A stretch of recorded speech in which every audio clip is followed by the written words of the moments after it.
Chapter 643. What's the point of talking about those things that you don't understand? Tu Yu was annoyed by Du Lao's sarcasm. You won't understand even if I explain, so there's no need for me to waste my saliva. Du Lao spread his hands and raised his face as if he was looking down on Tu Yu. He was very familiar with this expression as it was always on her face. What can you bunch of useless people do? Tu Yu was infuriated by Du Lao's expression and shouted. The people around them didn't stop the two of them from arguing and looked like they were watching a good show. Ever since Du Lao and Su Ping entered the academy, they had drifted apart and weren't on the same path anymore. At least the salt you are eating now was produced by Yagué in the mountains. Du Lao laughed. That has nothing to do with you. I can only say that the gigolo is indeed capable. After being suppressed by Du Lao, Tu Yu's imposing manner immediately dropped. However, he gritted his teeth and said, that's all he's capable of. He can't even beat an ordinary person, let alone you bunch of useless people. Du Lao was annoyed by Tu Yu calling him useless people. With a livid face, he said, it's not up to you to say whether I'm useless or not. Great Xia isn't governed by a strong fist, but by a good brain. Yagui's martial arts aren't great, but he can do much more than people like you. We haven't done much yet, but our big guy is more useful than 100 of you. Du Lao stood up from his chair and said, let's go. Su Ping also stood up with a sneer and swaggered off with Du Lao. However, before the two of them could take 2 steps, the table behind them flew up with a bang and crashed into their backs. The food spilled all over the floor, and a lot of it landed on them. Huh, what can you two useless people do? Tu Yu sneered.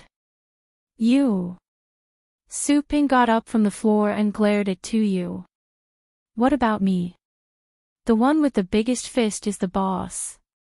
This has been the case since ancient times. Tu Yu laughed and said, you are just useless people who have been abandoned. Do you really think you can learn anything from that gigolo? Su Ping, let's go. Du Lao suppressed his anger, glanced at Tu Yu, and pulled Su Ping away. By the way, Du Lao, you like Shijie, right? My father went to propose the day before yesterday, and her father also agreed. Tu Yu laughed loudly again. When Du Lao heard this, he stopped in his tracks and clenched his fists tightly. According to Great Xia, she and I are a well-matched match. How can a good-for-nothing like you be worthy of her? Tu Yu said from behind Du Lao. Tu Yu. Hong Xian shouted coldly. Hong Xian, this has nothing to do with you. This is between him and me. Wrong, it's a matter between me and Shijie. I'm just informing him that he can come and watch the ceremony. Tu Yu glanced at Hong Xian and said fearlessly. Furthermore, you don't seem to have any friendship with this trash, right? Humph. Hong Xian snorted coldly and didn't say anything else. Old Six, let's go. I'll accompany you to ask around. Su Ping pulled Du Lao along. What do you want to ask in my old wife's house? Tu Yu teased. Du Lao pursed his lips tightly and didn't look back as he walked down the stairs step by step. Su Ping followed him worriedly. You caused trouble for Du Lao today because of Shijie, right? I know that you like Shijie, but it doesn't matter if you cause trouble for him. However, if he hears what you said about the principal of the Black Bamboo Academy, you won't have a good time, someone said. Humph. It's just a few words of truth.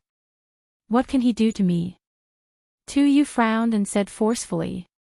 Let's go. Hong Xian got up and left, and a few people followed suit. I quite like what you said. Lu Ruoya patted Tu Yu's shoulder and hurriedly followed suit. Du Changkong's 2 cousins got up and left as well. More than a dozen people left one after another, and the second floor was suddenly half empty. Seeing this, the others felt that it was pointless and got up to leave. When the food was served, only Rinpochen and the Empress were left. Seeing that there was no one around, the Empress and Rinpochen removed their veils. "Are you angry?" the Empress asked. "It's not worth it." Rinpochen shook his head. In all fairness, it was impossible for him not to be angry when he saw his students being treated like this. On the contrary, he didn't care about the words that were said about him. However, after thinking about it carefully, the thoughts of these young people were probably the thoughts of most of the officials in the imperial court. After all, it wasn't easy to change decades or even centuries of knowledge. Their eyes and thoughts had long been blinded. Unless the Empress was personally impacted by modern technology and saw the future with her own eyes, how many people would be able to see it clearly? Even if new things entered their lives and changed their lives, many people would still carry on living with what they knew all along. In the end, they would be reduced to people who were eliminated. Not to mention now, many of the things that he did were only known by the Empress and a few people. Most people were unaware of it. There was still a long way to go. What he needed to do was to change this world bit by bit, change their lives, and let them accept the changes in this world. Then, they would choose to follow the times or be eliminated. There are many things that I know and understand. However, even the officials in the imperial court don't understand these things, let alone others. The Empress held Rinpochen's hand and said with a comforting voice, "I know." Rinpochen smiled. In fact, the impression that Du Laolu gave me in the past was that he was active but reckless. I didn't have high expectations of him. Today, I have a whole new level of respect for him. He actually knows how to use his brain and mouth. I thought you would be in a bad mood. After all, you have done a lot of things. The Empress looked at Rinpochen's face carefully and smiled. He didn't seem angry at all. "I'm not that childish and childish." Rinpochen grabbed the Empress's hand and used his fingertips to draw circles on the back of her hand. "They will naturally know after a few years. Your Majesty, my students are much more precious than them. I also have high hopes for them." The Empress nodded. "So, Your Majesty, can you bestow him a marriage or something?" Rinpochen asked. "You just said that you don't bicker with children." The Empress immediately withdrew her hand with a funny look on her face. "I was just saying." Rinpochen laughed. To grow up, one has to experience all kinds of things and have all kinds of insights. Just like this time, they should know what "time waits for no man" means. They should also know that they should work hard for themselves. In fact, from a certain perspective, I have to thank you. By the way, what's his relationship with Minister Tu? How would I know about this? The Empress asked casually. Rinpochen nodded and put this matter at the bottom of his heart. This time around, he wanted to play a good show where the Empress visited incognito and angrily punished the second generation of officials. In the end, he saw a dispute. The encounter of his two students made him understand the thoughts of many people, and it also made him feel a sense of urgency that time waited for no man. He couldn't possibly let his students go out with supercilious looks, could he? That would be because he was incompetent as the principal. After lunch, the two of them put on their veils and walked out of the restaurant to blend into the crowd. Before long, they heard Tong Jingye's loud voice, "Your Majesty. Why are you out of the palace today? Why are you still dressed like this?" They saw Tong Jingye sitting on a four-corned cow, looking in their direction with a surprised look on his face. The crowd was quiet at first, then followed his gaze and looked at the two of them. Soon after, there was an uproar. Rinpochen and the Empress's hearts skipped a beat. They actually met this guy when they came out for a stroll. "Your Majesty, didn't you bring any guards?" Tong Jingye jumped off his horse and walked toward the two of them, shouting as he walked. "Your Majesty is here. I actually saw Your Majesty." The corner of the Empress's eyes twitched, and she looked murderous. It wasn't easy for her to come out for a stroll, but it was ruined by this damned guy. I remember asking you to wait for me at Hanyuan Palace Hall a few days ago. Why didn't I see you when I woke up? The Empress asked coldly as she removed her veil. It's indeed your Majesty. The surrounding crowd immediately surrounded the street and looked at the Empress with fanatical and worshipful eyes. The news of the Empress's appearance on the street was still spreading. Chapter 644. Finally, the Empress left with Renbachian from the roof beam. The emperor of a nation who came out to visit incognito ended up fleeing for her life. Of course, she didn't let Tong Jingye off the hook and kicked him out of the street. Tong Jingye crashed into a house and landed on another street. He lay there pondering for a long time before clapping his hands and understanding what the Empress was referring to. Renbachian. You tricked me. The Empress heard Tong Jingye shouting from afar and asked, what did you trick him into? I forgot. Renbachian replied. Oh. The Empress nodded and didn't ask any further. The two walked around the Baishur district for another half a day. While the other districts of Lan City were gradually desolate, this place that sold all kinds of weapons, farming tools, and ironware was much more lively. Thanks to the weapons left behind by the Great Xia army and the iron ore brought back from the Yun nation by the auxiliary army, the price of iron ore in Lan City had dropped, and the ironware market was much more prosperous than before. Renbachian even saw imitation manual fans here. It was the kind that he made in the beginning. He pulled it with a rope and it spun for a while.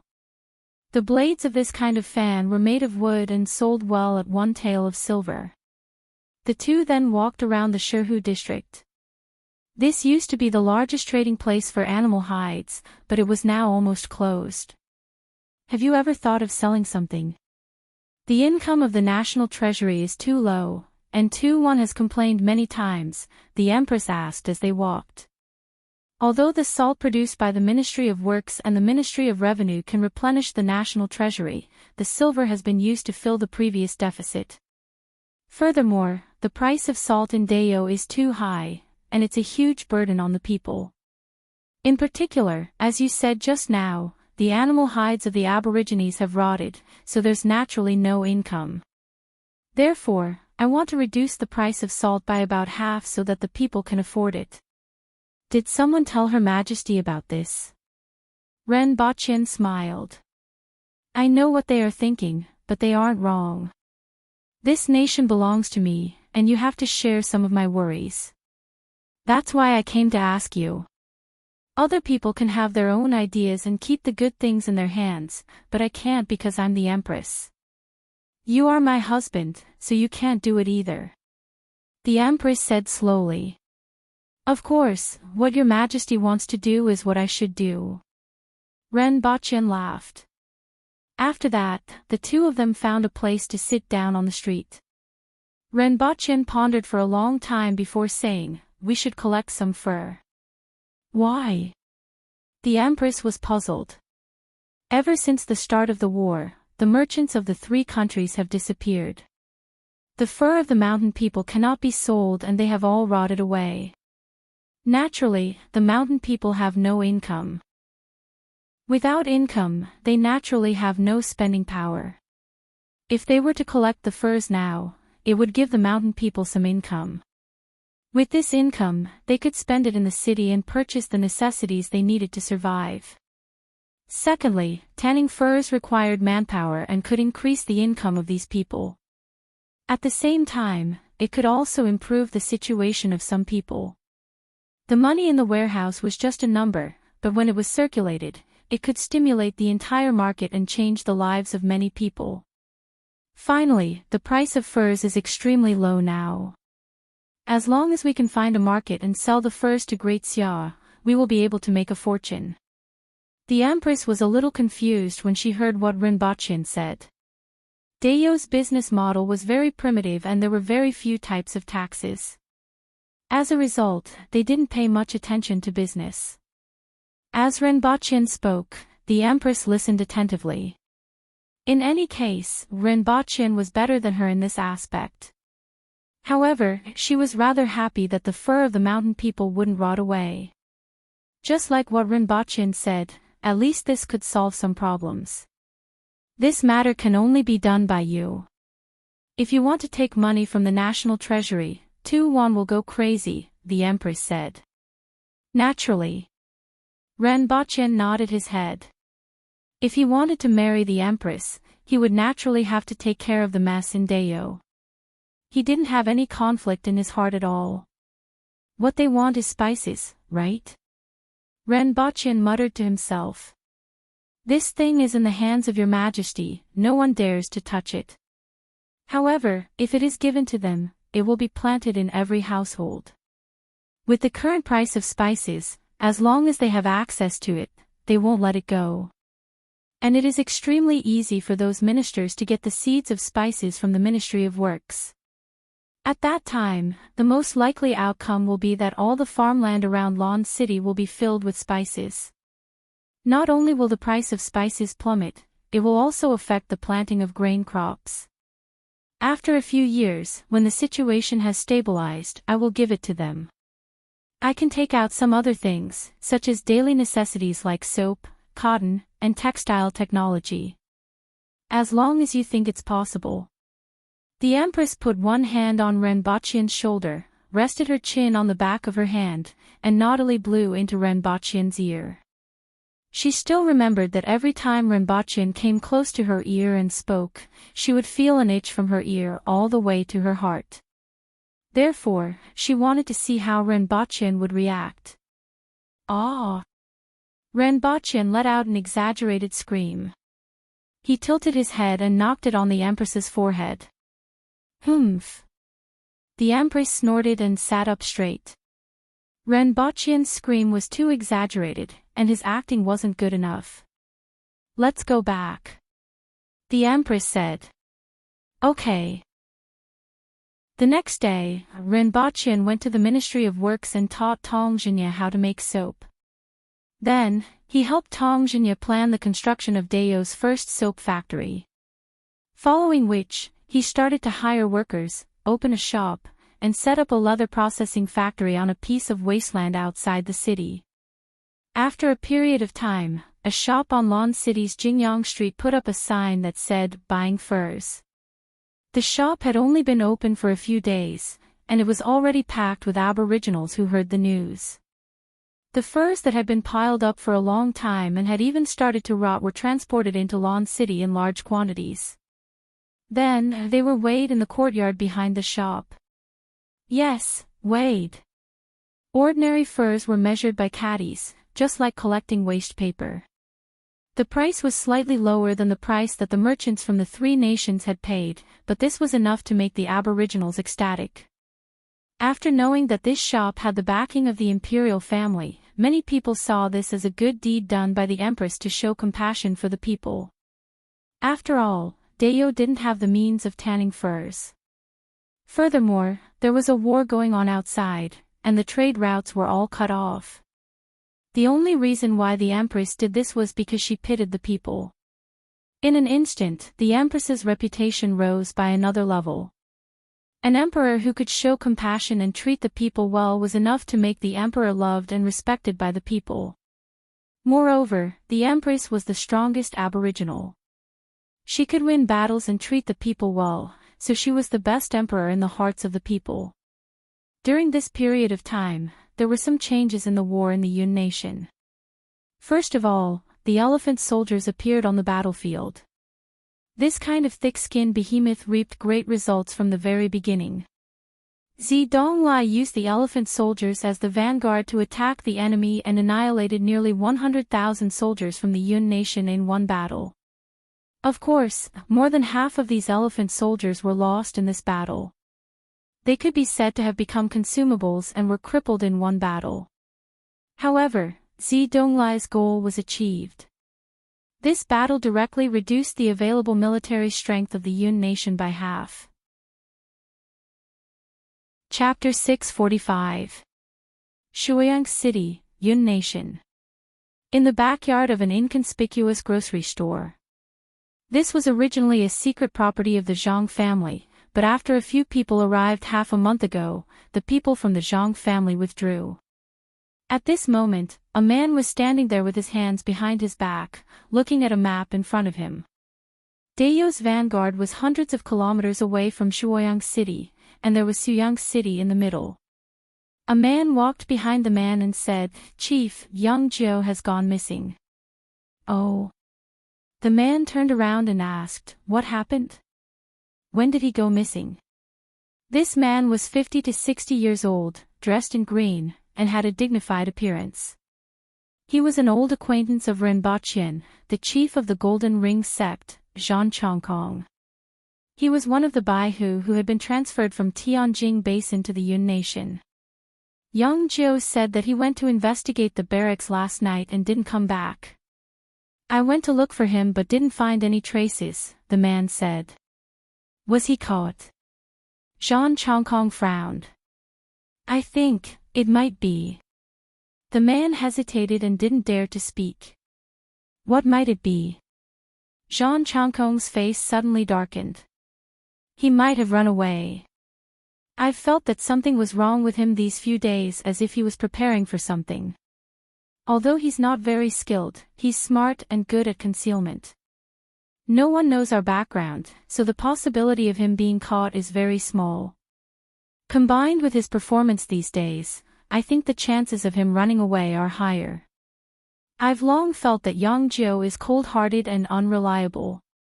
Another middle-aged man shouted after hearing this. "Is there still a chance to catch him?" Zhan Chongkong asked with an ugly expression. "If he left the city in the middle of the night, we won't be able to catch him now. After all, we don't have enough manpower," the man said. "Chief, it's fine if he runs away, but I'm afraid that he will tell on us. We can't stay here any longer. If he tells on us, the army will be here by now.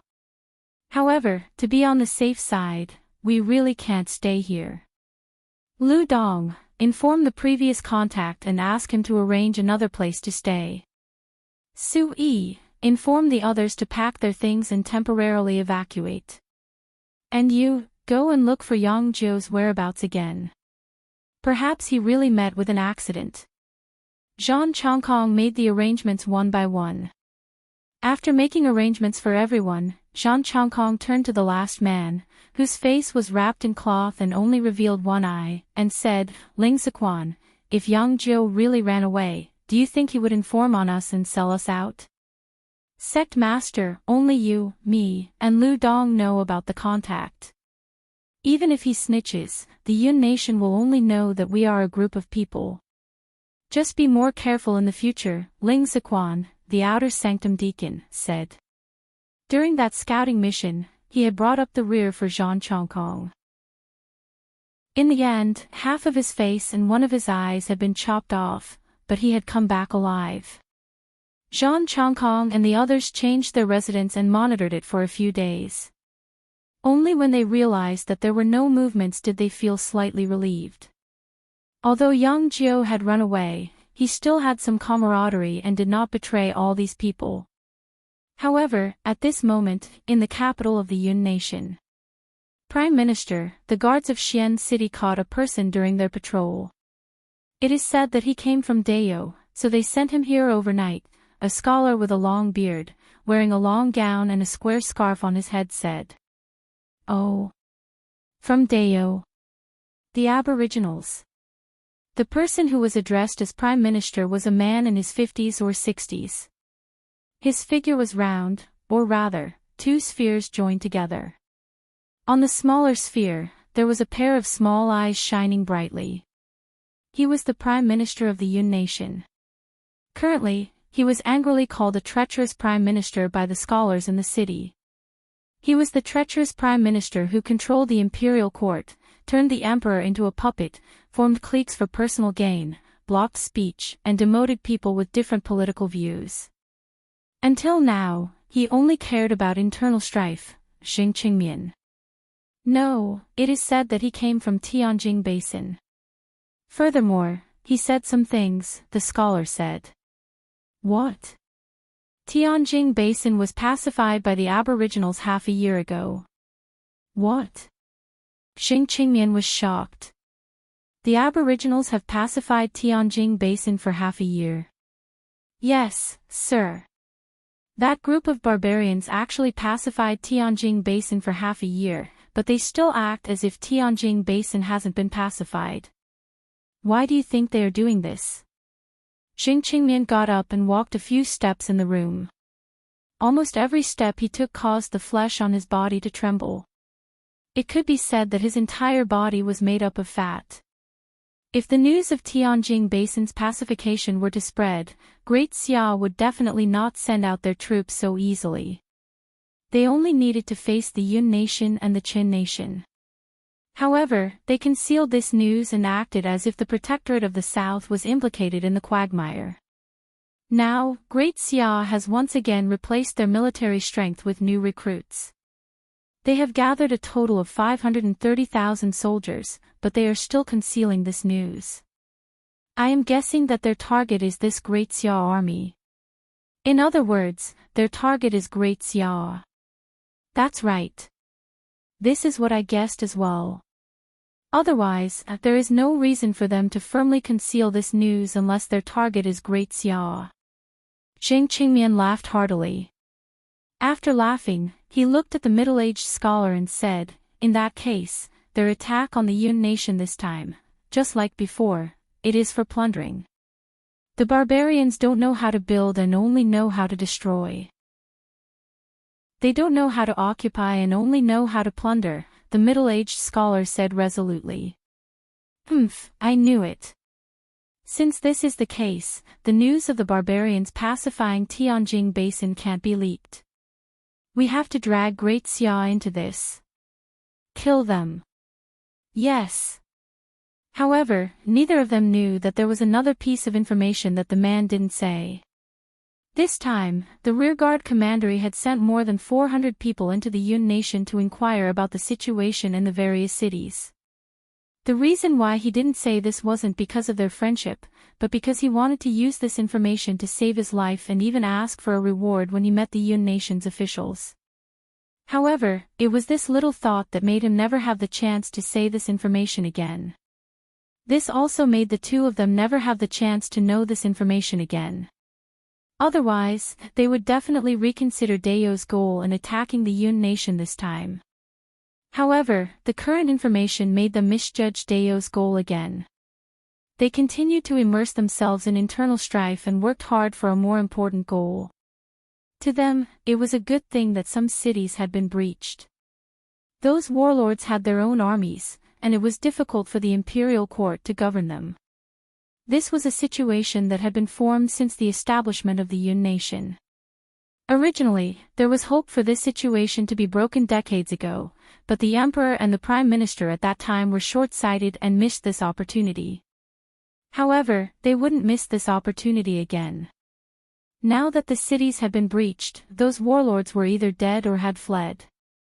Even after the barbarians retreated, their foundations had been swept clean.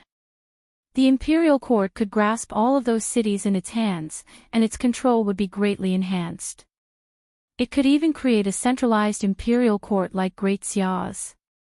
For the Yun nation, this was definitely more beneficial than detrimental. It could even be said that it would be a great contribution for generations to come. Chapter 646. The backyard of Black Bamboo Academy was bustling with activity every day.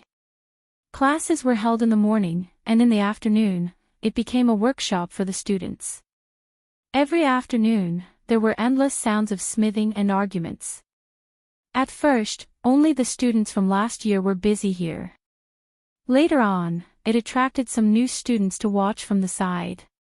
The seniors were arguing over a drawing or discussing something with a blacksmith. However, whenever they wanted to ask what they were doing, the seniors would always say mysteriously, "You will know when the time comes. It will definitely shock you." Qing Lian was naturally attracted over. Every afternoon, she would sit in a corner and watch them busy. Although she didn't know what they were doing, her intuition told her that they were doing something interesting. Therefore, she watched as a huge thing gradually took shape amid the arguments. It was something she had never seen before. There was a row of wheels under an iron bucket that was placed horizontally. At this moment, she was sitting on the wall and watching them busy in the courtyard. From time to time, she would look down the wall and see Renbachien and a young girl sitting opposite each other. The young girl was about 15 or 16 years old. Her hair was simply tied up in a knot. It was a pity that her hair hung like a bird's nest at the back of her head. The young girl was wearing an animal skin tube top and a short skirt. Her exposed bronze-colored skin was full of health and wildness. The young girl was Zhuohua, and she had a confused look on her face. Renbachien pushed the chess piece back and said, "Only when a horse moves in the sun can an elephant move in the field." "Teacher, why?" Zhuohua looked up with a blank look on her face. "These are the rules. Everything in the world is under the rules. Heaven and earth have their own rules, society has its own rules, and chess has its own rules. Whatever we do has to be within the rules because each of us is a part of the rules. The smart way is to understand the rules and go with the flow. The stupid way is to shout that they want to go against the heavens and break the rules," Renbachien said slowly. "What if I kick over this chessboard now?" Zhuohua asked with a twinkle in her eyes, looking eager to try. "Then I won't play with you. Everyone is playing on the chessboard. If you kick over the chessboard, how can others play with you? The next time I see you, I will hide far away." Renbachien laughed. Qing Lian, who was sitting on the tree, fell into deep thought as she listened to this childish reply. Renbachien was right. Everyone was within the rules, and everyone was also a part of the rules. If he wanted to do something, he had to follow the rules. Even if the change of dynasties seemed to break the heavens, it was actually done according to the rules. The change of dynasties in the past had always caused the people to have no way of making a living. The people were filled with grievances, and in the end, the flames of war rose everywhere. In the end, the dynasty was destroyed. These were the rules. If a dynasty was at its peak and wanted to change dynasties, no one would support you, so you would definitely fail. Zhuohua patiently played chess with Renbachien. After he took a step, she quickly picked up a chess piece and placed it. Chess is the same as life. You need to see 10 moves before you can make a move. Because if he made a wrong move, he couldn't go back. The only difference is that you can restart a game of chess, but you can't in life. "There's no chance to restart," Renbachien said after eating Zhuohua's chariot. "Oh." Zhuohua scratched her head and quickly ate his cannon. Pfft. Qing Lian almost laughed out loud on the tree. "Checkmate." Renbachien slapped the chessboard. People will always encounter all kinds of things in life. Many times, they will be blinded by the things in front of them, unable to see the danger behind them, and forget their goals. Therefore, you have to remind yourself at all times. You have to reflect on yourself 3 times a day. Renbachien threw the chess piece on the chessboard, stood up, and left. Zhuohua and Zhuowei looked at Renbachien's back with admiration. They felt that his words were very profound, and they couldn't understand what he was saying at all. After Renbachien left, Zhuohua turned to ask Zhuowei, "Why did teacher say all this?" "Because you are stupid." Before Zhuowei could answer, they heard Qing Lian chuckling from the top of the wall. Zhuohua immediately raised her head and looked up, her hand already touching the dagger at her waist. "Look, your muscles have grown into your brain. Besides fighting and killing, your brain is only filled with food, right?" What he meant was for you to use your brain more. There's no turning back in life. The more you use your brain, the less you will take the wrong path. However, I think he's playing the lute to a cow since you won't be able to remember it anyway. Qing Lian gently wiped her lips with her finger and smiled. Zhuohua's finger slowly left the hilt of the dagger, but she wasn't angry. She raised her head and asked, "Are all scholars like teacher?" "There are many scholars in Great Xia, right?" "There are many scholars, but there aren't many like Principal Ren," Qing Lian replied seriously after thinking for a while. "There are all kinds of people, and scholars are the same. Most of them are like flies for personal gain or for fame. There aren't many who are truly broad-minded." Up until now, Qing Lian still remembered what Rinpoche once said, "Knowledge knows no boundaries." It was this sentence that completely reversed her impression of Rinpoche. "Is that why you came here to study?" Shuo Hua stood up and asked. "It's just a coincidence." Qing Lian smiled and said, "I came here for something else, but I'm very interested in the things that are being taught here." "Will you use these things in Great Xia and then attack us?" Shuo Hua looked at her with a burning gaze, pursed her lips, and looked very serious and solemn. It was as if she would slash Qing Lian with her dagger if she said yes. "No." Qing Lian shook her head and said, "Life is only 100 years, and mine is even shorter. Instead of thinking about it, I might as well think of a way to live longer. Then I won't hit you next time." Shuo Hua waved her hand, smiled heartily, turned around, and skipped away. Qing Lian sighed. Shuo Hua spoke as if she could beat her. However, this girl was really naive. Looking at the time, her book should have arrived by now, right? Hopefully, there wouldn't be any problems along the way. It wasn't a good feeling to owe others for their tuition fees. She swung her legs on the wall in a daze and only returned to the tavern in the evening. "Have you found the whereabouts of the person you were looking for?" Ning Kaichen asked with a smile after seeing her. "I stopped looking for him a long time ago. Anyway, it doesn't have much to do with me." Qing Lian put her hands behind her head and looked at the ceiling. "Someone came to look for you in the afternoon. When he saw that you weren't around, he said that he would come back at night," Ning Kaichen said. "Oh. What kind of person?" Qing Lian perked up upon hearing this. "He's from Great Xia and looks like he's injured. Help me peel the potatoes. I see that you carry a sword every day, so your swordsmanship must be very good. Just peel off the skin of these potatoes." Ning Kaichen placed 6 potatoes on the table.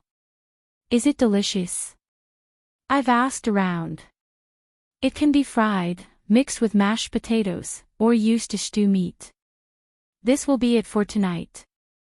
"Oh." Qing Lian picked up the potatoes in her hand and looked at them. They were slightly bigger than a fist. She then unsheathed the long sword on her back. With a flash of the sword, the skin on the potatoes fell off in circles. "What a powerful swordsmanship." Ning Kaichen laughed. "It's all right." Qing Lian peeled the 6 potatoes and threw them to Ning Kaichen.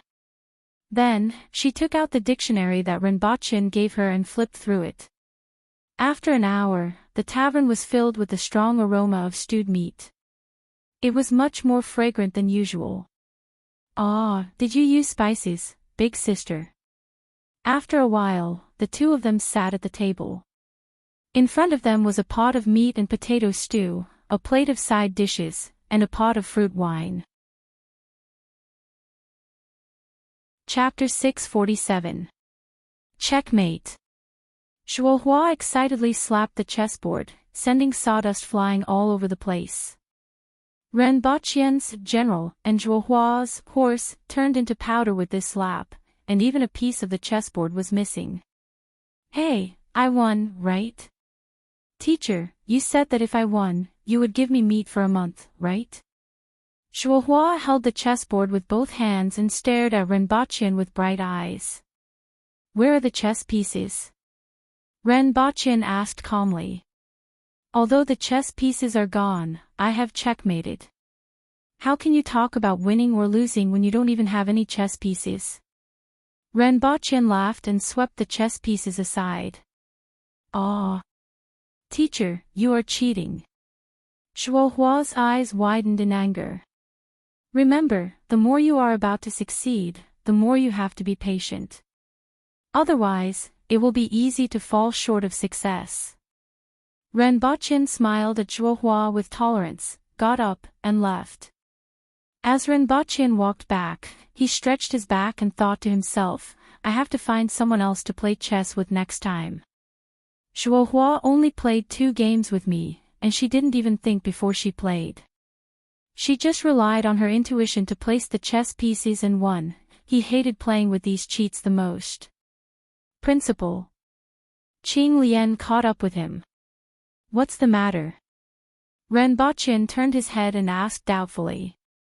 Qing Lian threw an object wrapped in silk to Renbochin and said, I promised you. Renbochin reached out to catch it and knew that it was an animal hide scroll. He casually stuffed the scroll into his clothes, turned around, and waved before leaving. When he returned to Pingle Park, he saw Tian Tian and Gun Gun lying on the ground, snoring loudly. The listening machine was sitting on Gun Gun's head and digging out something from its fur. Renbochin initially thought that it was picking out lice, but he didn't expect it to take out a few dried fruits and stuff them into its mouth. It even threw one to Renbochin and winked at him. Is this a share for those who see it? Renbochin took the dried fruit, smelled it, and clenched it in his fist. It was better not to eat this thing because it had grown fur on it. Renbochin casually knocked on its head. After returning to his room, he took out the scroll and opened the silk wrapping it, revealing a very simple and unadorned booklet made of an unknown animal hide. This animal hide booklet gave him a very familiar feeling. It was simply too familiar. Because he had been reading the same animal skin book for an entire year, every word, every drawing, and every detail was engraved in his heart. He was so familiar with the feel of this animal hide that he could feel it just by touching it. No matter who touched the same beast skin for a year, they would not be unfamiliar with it. It can't be, right? Renbochin's heart skipped a beat. The Three visualization that he had obtained was a cultivation method that only allowed him to reach the Earth embryo realm. After reaching the Earth embryo realm, there was no information on how to enter the spirit world realm, let alone the contents of the spirit world realm. Therefore, he placed his hopes on the people on Earth. He first gave them ordinary martial arts, followed by intermediate martial arts. He hoped that with enough samples, he would one day be able to use a supercomputer to deduce the later parts of Rui visualization. As for this animal hide booklet, Qing Lian previously mentioned that it was the middle volume of the Ancient Scroll of Methods. It was a method to cultivate the spirit and was extremely useful for crossing the path to heaven and reaching the spirit world level. Could it be that this booklet and his Rui visualization came from the same source and were from the same set of martial arts? At the thought of this, Renbochin immediately flipped open the animal hide booklet and was greeted by 8 large words. The birth and destruction of the original body can give birth to all kinds of techniques. The 8 words were perfectly round and full of a sense of perfection. Renbochin's eyes were fixed on the words for a long time. In his eyes, these 8 words were constantly falling off, and new words were constantly being born and destroyed, repeating endlessly. Both of Renbochin's eyes were attracted to that page. He watched as countless perfectly round words were born and destroyed. After an unknown period of time, Renbochin felt a wave of fatigue and fell onto his bed. At the moment when Renbochin fell, the metal chain and the golden spear in his mind were ejected. The metal chain crawled on Renbochin's body like a snake and finally wrapped itself tightly around him. It was as if it was taking revenge for being ejected from Renbochin's sea of knowledge. After more than 4 hours, Renbochin slowly opened his eyes and felt dizzy. What happened? Renbochin wanted to get up, but he realized that he was tied up tightly and couldn't move. When he looked down carefully, he realized that the metal chain had actually tied him up like a dumpling. Let go. Renbochin reprimanded. Only then did the metal chain reluctantly release Renbochin. It plunged into Renbochin's forehead as if there was a void there. Renbochin sat up and touched the animal hide book in his hand. If he didn't guess wrongly, he had overexerted himself just now. This book was really scary. He was actually attracted by the words on the first page and couldn't break free. Eventually, he fainted. If he wasn't strong enough, he wouldn't even be able to read it. It seemed like he had to reach the earth will level before he could read this book. What made him extremely concerned was that the 8 words in the book were very similar to the words on re-visualization. They should have been written by the same person. It was a pity that he saw too little content. He didn't know if it was as he thought, that re-visualization was a cultivation method for consolidating one's foundation, and this book was an advanced method. As for the name of Ancient Scroll of Methods, it probably came from the last 2 words, 10,000 methods. Sir Ren, Her Majesty is calling for you. Qinghuan knocked on the door and called out. Got it, wait for me for a moment. After Renbochin shouted, he took out re-visualization from the room and brought it along with another book to let the Empress take a look. Sir Ren, you don't look too good. Qinghuan asked after seeing Renbochin come out. Just a small matter. Renbochin smiled. He still felt mentally tired, but he felt much better after a good night's sleep. Her Majesty asked about you twice in the afternoon. Qinghuan covered her mouth and laughed. Renbochin followed Qinghuan to the Empress's bedroom. Upon entering the room, he saw the Empress sitting there bored to death. There was a table in front of her with a steaming hot pot, cut meat, vegetables, and fruits on it. Your Majesty. Renbochin went forward to greet her. What are you holding? I heard that you didn't come out of your room after coming back. Why do you look so tired? The Empress looked at Renbochin suspiciously. Your Majesty, take a look. Is this book the same as re-visualization? I just took a look at it and fainted. Renbochin handed over the 2 books and smiled bitterly. Oh. Where did you get it? The Empress asked as she took the books and flipped through them. Renbochin told the Empress about the origins of the books. The Empress quickly flipped through re-visualization, then flipped open the animal hide book. She only saw the first page and said, the person who wrote this book is extraordinary. Even though I don't know calligraphy, I have seen some people who integrated their sword intent or saber intent into their words. Compared to this person, they are far inferior. Soon after, the Empress stopped talking and focused on reading the contents of the book. After a while, she put it down and raised her head, saying, You are really lucky that this book fell into your hands just like that. You guessed it right. This book and re-visualization are one and the same. One is a way to refine the body, and the other is a way to refine the mind. Furthermore, this set of martial arts is much more brilliant than I thought. Since you have practiced re-visualization before and have attained the earth will level, you can try to practice this set of martial arts. When that time comes, you will be able to cross the path to heaven and enter the spirit will level without any obstacles. Furthermore, the power of this set of martial arts can only be revealed after attaining the spirit will level. It is very brilliant. At this point, a smile appeared on the Empress's face. Now that Renbochin had obtained this set of martial arts, she wouldn't have to worry about his future cultivation. How brilliant is it? Renbochin immediately asked in high spirits. The Empress's words made all the worries in his heart vanish without a trace. It's very brilliant. It's as tall as a building. The Empress winked at Renbochin and actually revealed a mischievous expression.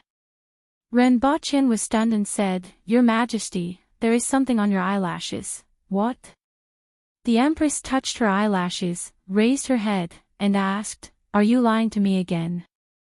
Let me do it. Renbochin stretched out his fingers and touched her eyes. The Empress's eyelashes trembled slightly and allowed Renbochin's fingers to touch them. Chapter 648. Sir Tong, is the rubber here? Renbochin had just heard that more than a dozen ox carts filled with wooden barrels had arrived at the Ministry of Works and rushed over just in time to see Tong Jingye and the ox carts filled with wooden barrels in the courtyard. Sir Ren, you came at the right time. Tong Jingye laughed. Take a look and see if this is what you want. I have something good to show you in a while.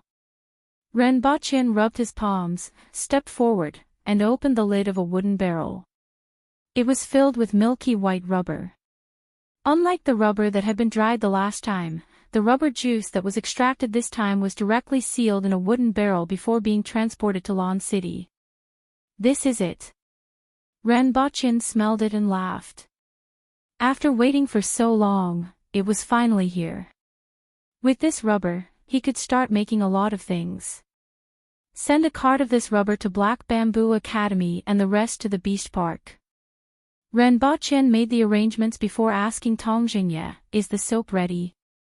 I made a batch according to what you said. Since you are here, let's go take a look, Tong Jingye said with a smile. Soap was said to be expensive even in the Yun nation, let alone in Dayo. Very few people could afford it. However, he didn't expect it to be so easy to make. As long as one knew the production method, they could casually find a few people to make usable soap.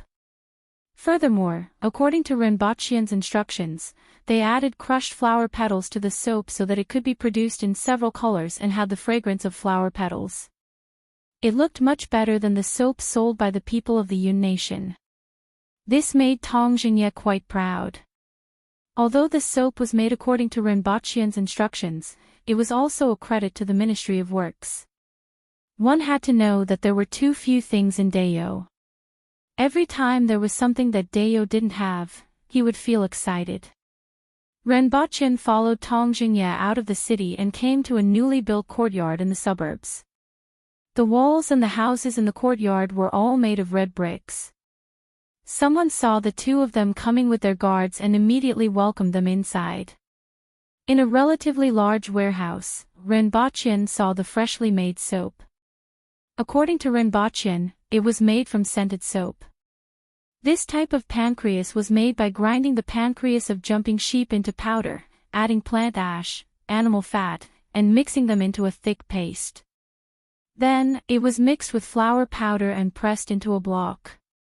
Finally, it was placed on a rack to dry in the shade before being cut into pieces. When Renbochin arrived at the warehouse, he saw a large piece of pancreas placed to one side. There was a water trough at the bottom of the shelf to guide the dripping liquid into a bucket. This liquid was a byproduct of making soap, glycerin. It was even more valuable than the soap itself. Glycerin can be made into nitroglycerin, diatomic manganese explosives, gelatinous explosives, and even smokeless gunpowder. Of course, he wasn't prepared to use such explosives, which were highly explosive, in a war. There were no secrets in the world that could be kept forever. The birth of explosives and gunpowder was a huge threat to the Aboriginals, who had a small population but were individually powerful. If explosives and gunpowder were developed, the advantage of the Aboriginals would be greatly reduced, and the disadvantage of having a small population would be obvious. Therefore, Renbochin was prepared to keep this thing firmly in his hands. If explosives and gunpowder weren't a hurdle that couldn't be avoided in the development of science and technology, Renbochin wouldn't want to manufacture them. Renbochin walked around the warehouse and picked up a few pieces of soap that had already been cut. There were a total of 3 types of fragrances, and one of them was the Empress's favorite. The production was a little rough, but it was considered good for a start. Renbochin asked someone to fetch a basin of water and washed his hands with the soap to check the effect. After confirming that there were no problems, he turned around and asked, Sir Tong, how much are you going to sell this soap? Sir Tong, how much are you going to sell this soap? Therefore, this thing has been manufactured, but the Empress still has to decide how to sell it. Renbochin nodded slightly and threw the few pieces of soap to the guards behind him. Renbochin nodded slightly and threw the few pieces of soap to the guards behind him. Sir Tong, I will get someone to deal with this glycerin later, Renbochin said. The production of soap would inevitably produce a large amount of glycerin. Besides using a small amount as a solvent, the rest had to be disposed of elsewhere. He wasn't prepared to hand over such a thing to others. Is this thing still useful? Tong Jingye had wanted to ask about this for a long time. It's a little useful, but it's better not to use it. Renbochin waved his hand. Subsequently, the two of them went to the other warehouses to take a look. These warehouses were used to dry and grind pancreas, grind flowers, and heat fat to make soap.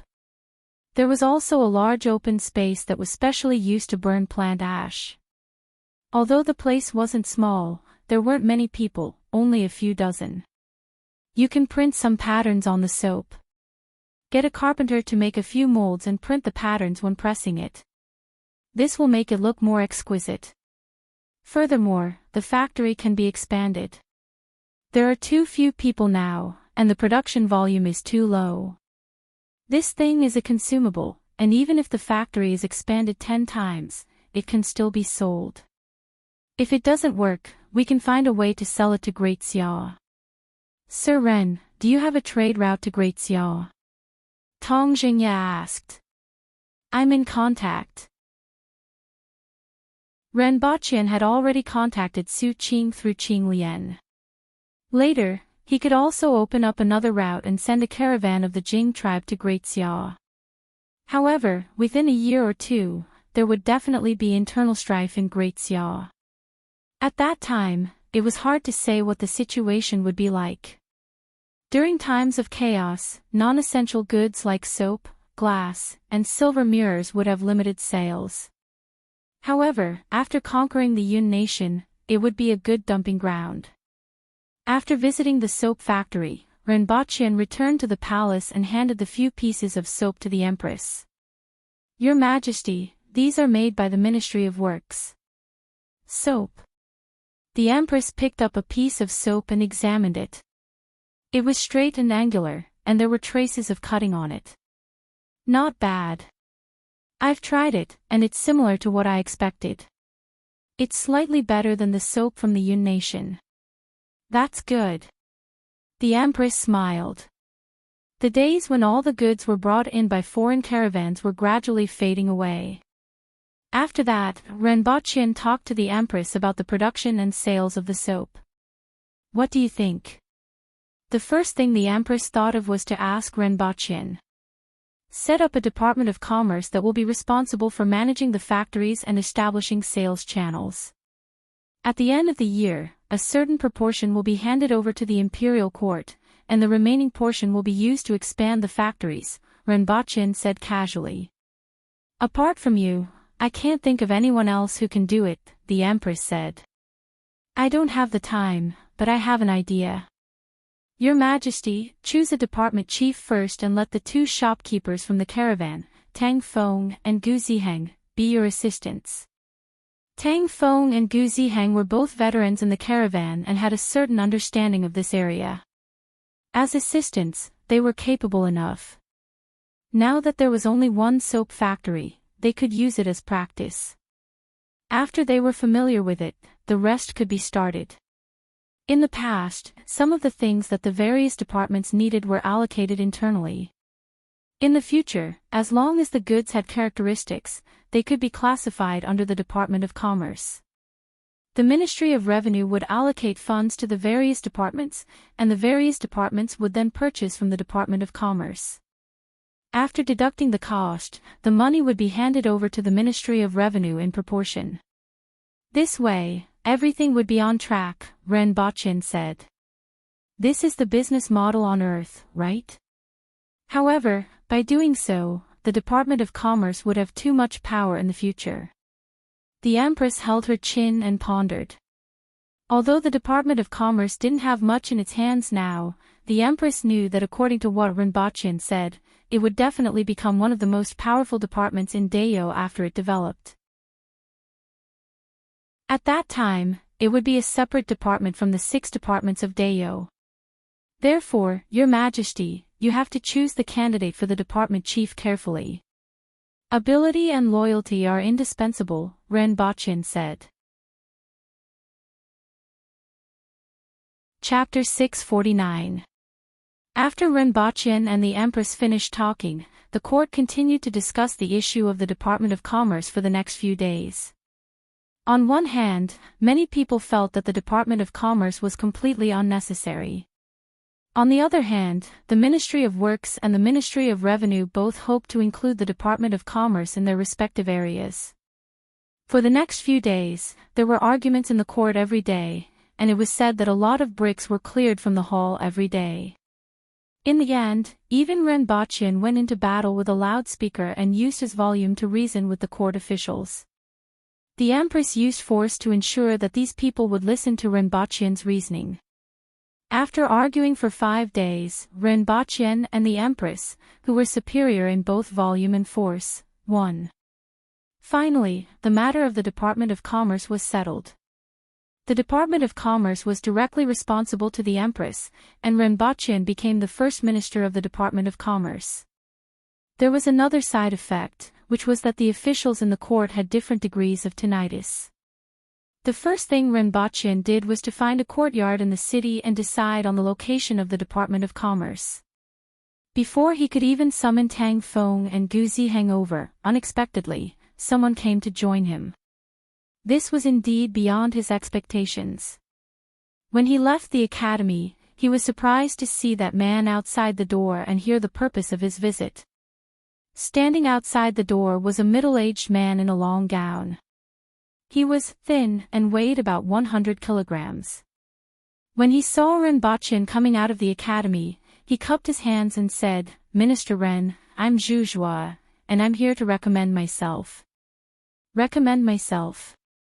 Renbochin repeated before opening his mouth. "May I invite Minister Ren to come in?" Zhu Zhua asked. "Come in and talk." Renbochin waved his hand and asked him to follow him into the academy. He was curious about what this person could say. After all, it was quite rare for someone to recommend themselves to be his subordinate. Furthermore, this person had come looking for him right after his appointment. He was really well informed. He wondered if this person had anything that caught his eye. Renbochin sat in a chair with his arms folded and sized him up. He looked like someone from the Yun Nation or Great Xia. He looked like a scholar, unlike the typical aboriginals who were full of wildness. "Speak." "Sir Ren, to tell you the truth, I'm currently serving as the Minister of Agriculture and Livestock. It's really rash of me to recommend myself. However, I have always been fascinated by what Principal Ren has done. I have heard about the iron mine at Mount Damo and other things.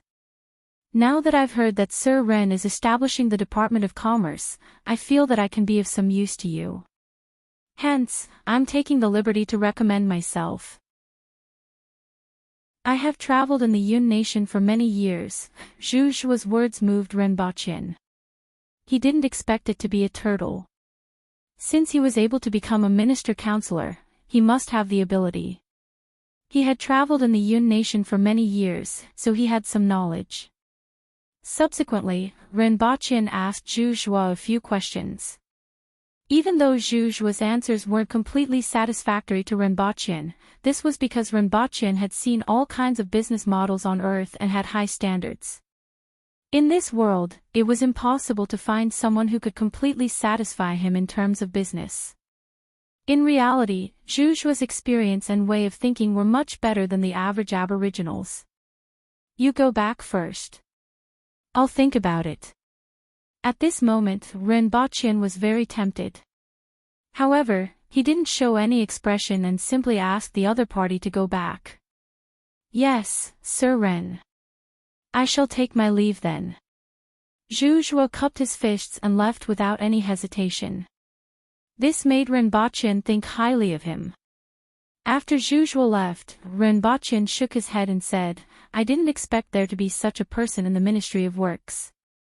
It's such a waste to leave him in the Department of Agriculture and Livestock."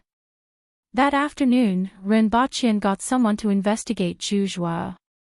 He then asked the Empress for an appointment to transfer him from the Department of Agriculture and Livestock and promoted him to the Director of the Department of Commerce to be his assistant.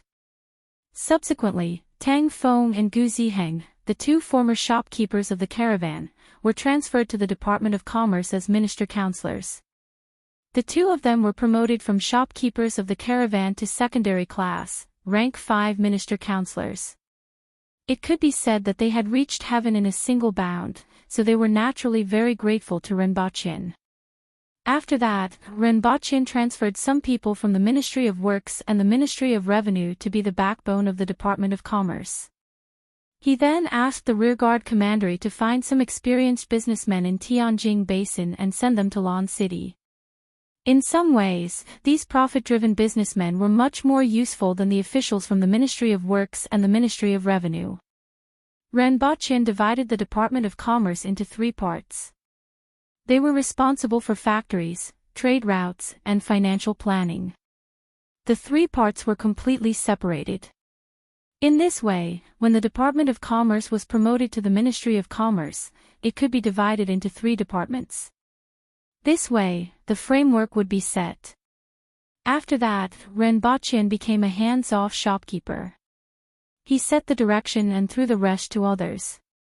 He was preparing for another matter at the school, which was the hot air balloon. Li Fu's ascension to immortality depended on it. After all, the materials in this world weren't at the level of those on Earth, and there weren't any products like nylon cloth. Renbachin simply chose to use 2 layers of coarse cloth that were strong enough and brushed a layer of rubber in the middle to increase the density and reduce air permeability. As for the fuel, Renbachin chose coal and a type of wood that could burn for a long time. Renbachin estimated that such a hot air balloon should be able to take Li Fu up 10,000 to 15,000 meters. As for the heat control valve, there was none at all. How was Li Fu going to come down after he went up? Renbachin simply didn't consider this problem. At most, he would prepare another piece of cloth for him and let him jump down while dragging the 4 corners. In any case, with his strength, he shouldn't fall to his death. If he fell to his death, the Empress would naturally become the 3rd most powerful person in the world. Ever since Li Fu saw Renbachin release the Kongming lantern during the new year, he had been studying how the Kongming lantern flew and whether it could take him to the sky. For this matter, he had looked for Renbachin many times, but Renbachin had always pushed him away with the excuse of materials. At this moment, when he heard Renbachin say that he wanted to make a hot air balloon to send him to the sky, Li Fu immediately couldn't hold back. For a full 200 years, he had been searching for a way to ascend to the sky. After he had searched all the places that were rumored to be haunted by deities and ghosts, the hot air balloon had become his greatest hope. Even though Renbachin had repeatedly told him that the current hot air balloon could only reach a certain height, he was still elated. It was just like how he felt when he saw his fiancée when he was young. In his eyes, it was good to be closer to the sky. Even if he couldn't touch it, he could at least see a glimmer of hope. Perhaps, he would be able to see the deities in the sky. This #1 person in the world, who kicked people's balls whenever he had nothing better to do, had never left the academy since the materials were sent there. After figuring out how to make this hot air balloon, he became the supervisor. Every day, he would watch as the people brushed a layer of rubber liquid on the cloth and pressed 2 pieces of cloth together to stitch them together. Every day, he would check if there were any problems with the finished cloth. If there were any mistakes, he would fly into a rage. Every day, he would take the blueprint and repeatedly compare it with Renbachin, asking him about the various obstacles, and Renbachin was never tired of it. As the area of the stitched cloth grew larger and larger, a ball made of cloth and animal tendons was gradually completed. Li Fu finally calmed down. Half a month later, the hot air balloon was finally completed. "Hey, you are going to ascend to the sky the day after tomorrow. Shouldn't you teach me your God's finger? If you fall to your death, you will be brought to the coffin." Renbachin stood in the courtyard and looked at the hot air balloon with the slogans, "One world, one dream, if the heart is there, the dream is there, and I want to fly to the sky and stand shoulder to shoulder with the sun, as he patted Li Fu. Chapter 650. On Earth, there were 365 days a year, but in this world, there were only 30 days in a month and 360 days in a year. On February 30th, year 72 of the Dao calendar, this world's first hot air balloon is about to bring an angry Hulk to conquer the sky, a deep voice said from the sidelines. Sir, what's a Hulk? The official who was taking notes looked up with a puzzled expression. You don't have to know what it is, just write according to what I say. In addition to carrying an angry Hulk, this hot air balloon also carries the thousands of years of mankind's dream of flying into the sky. It also marks the beginning of mankind's exploration of the sky, Renbochin continued. What exactly is a Hulk? The Empress asked from behind Renbochin. The Hulk represents power.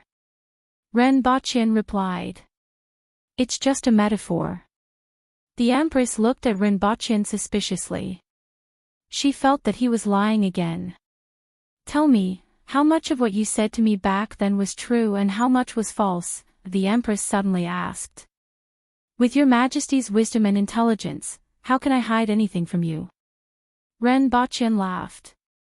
The Empress snorted softly and brushed aside this sudden thought. At this moment, everyone was at the plaza in front of the palace. Besides the Empress, there were also the court officials, students from Black Bamboo Academy, and many family members of officials watching from afar.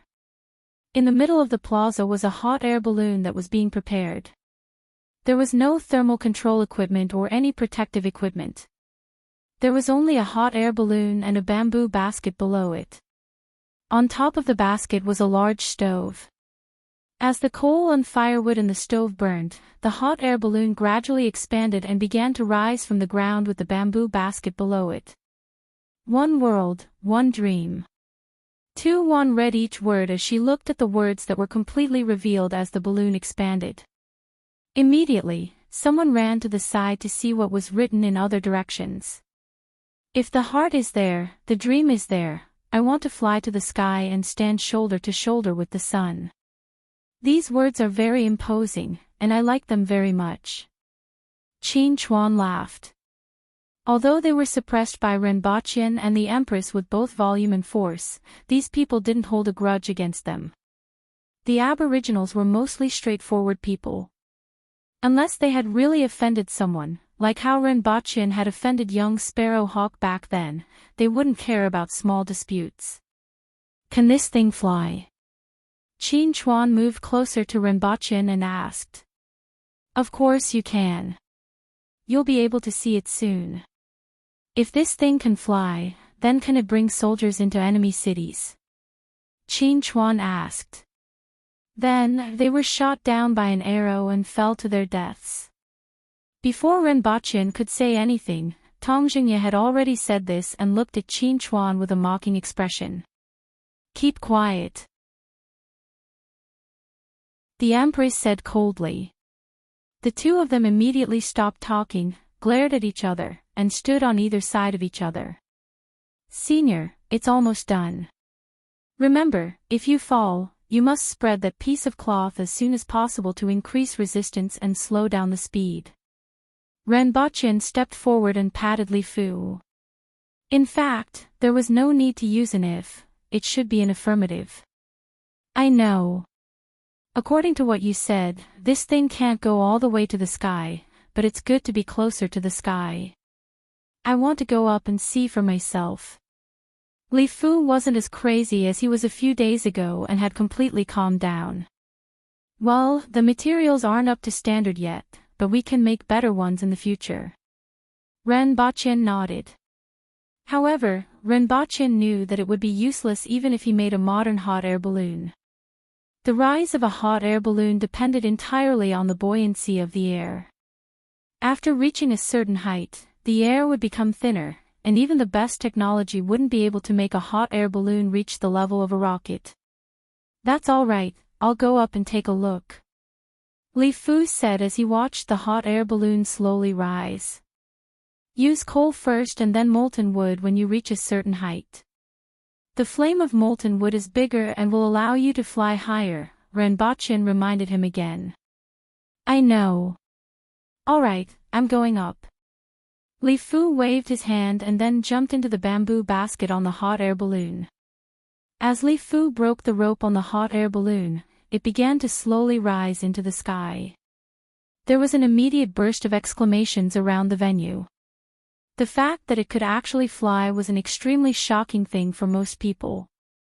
On the other hand, the students from the Black Bamboo Academy were proud because they knew the principles and production methods of this thing. Seeing the shocked expressions of the others made them feel extremely carefree. Many of the Zhang family's craftsmen were also dumbfounded as they watched this scene. They had no idea how this was done. As the hot air balloon flew higher and higher, the entire city could see this huge flying object. Look, something is flying, someone shouted as he pointed to the sky. In just a moment, a group of people stood beside him and looked up at the sky. What's that? It looks so weird. There are words written on it. What are they written? I want to fly to the sky and stand side by side with the sun. Someone with good eyesight identified the words one by one. This thing is going to fly to the sun. Everyone exclaimed after hearing this. Soon, the hot air balloon flew higher and higher under everyone's gaze until it became a small dot. Then, a gust of wind blew past. The hot air balloon was blown away in front of everyone's eyes. Everyone looked at the hot air balloon that quickly disappeared in the sky and looked at Renbochin in unison. Renbochin stroked his chin and said, "The sky is like the sea. It's an area that humans rarely set foot in and is full of all kinds of opportunities and dangers. Can he still come back?"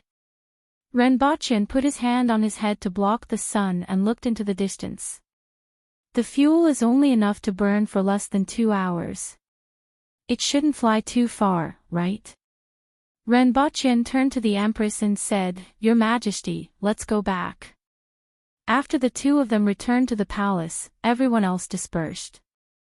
Those who needed to go back to handle official business did so, those who needed to go back to make clocks and watches, and those who needed to go back to make locomotives.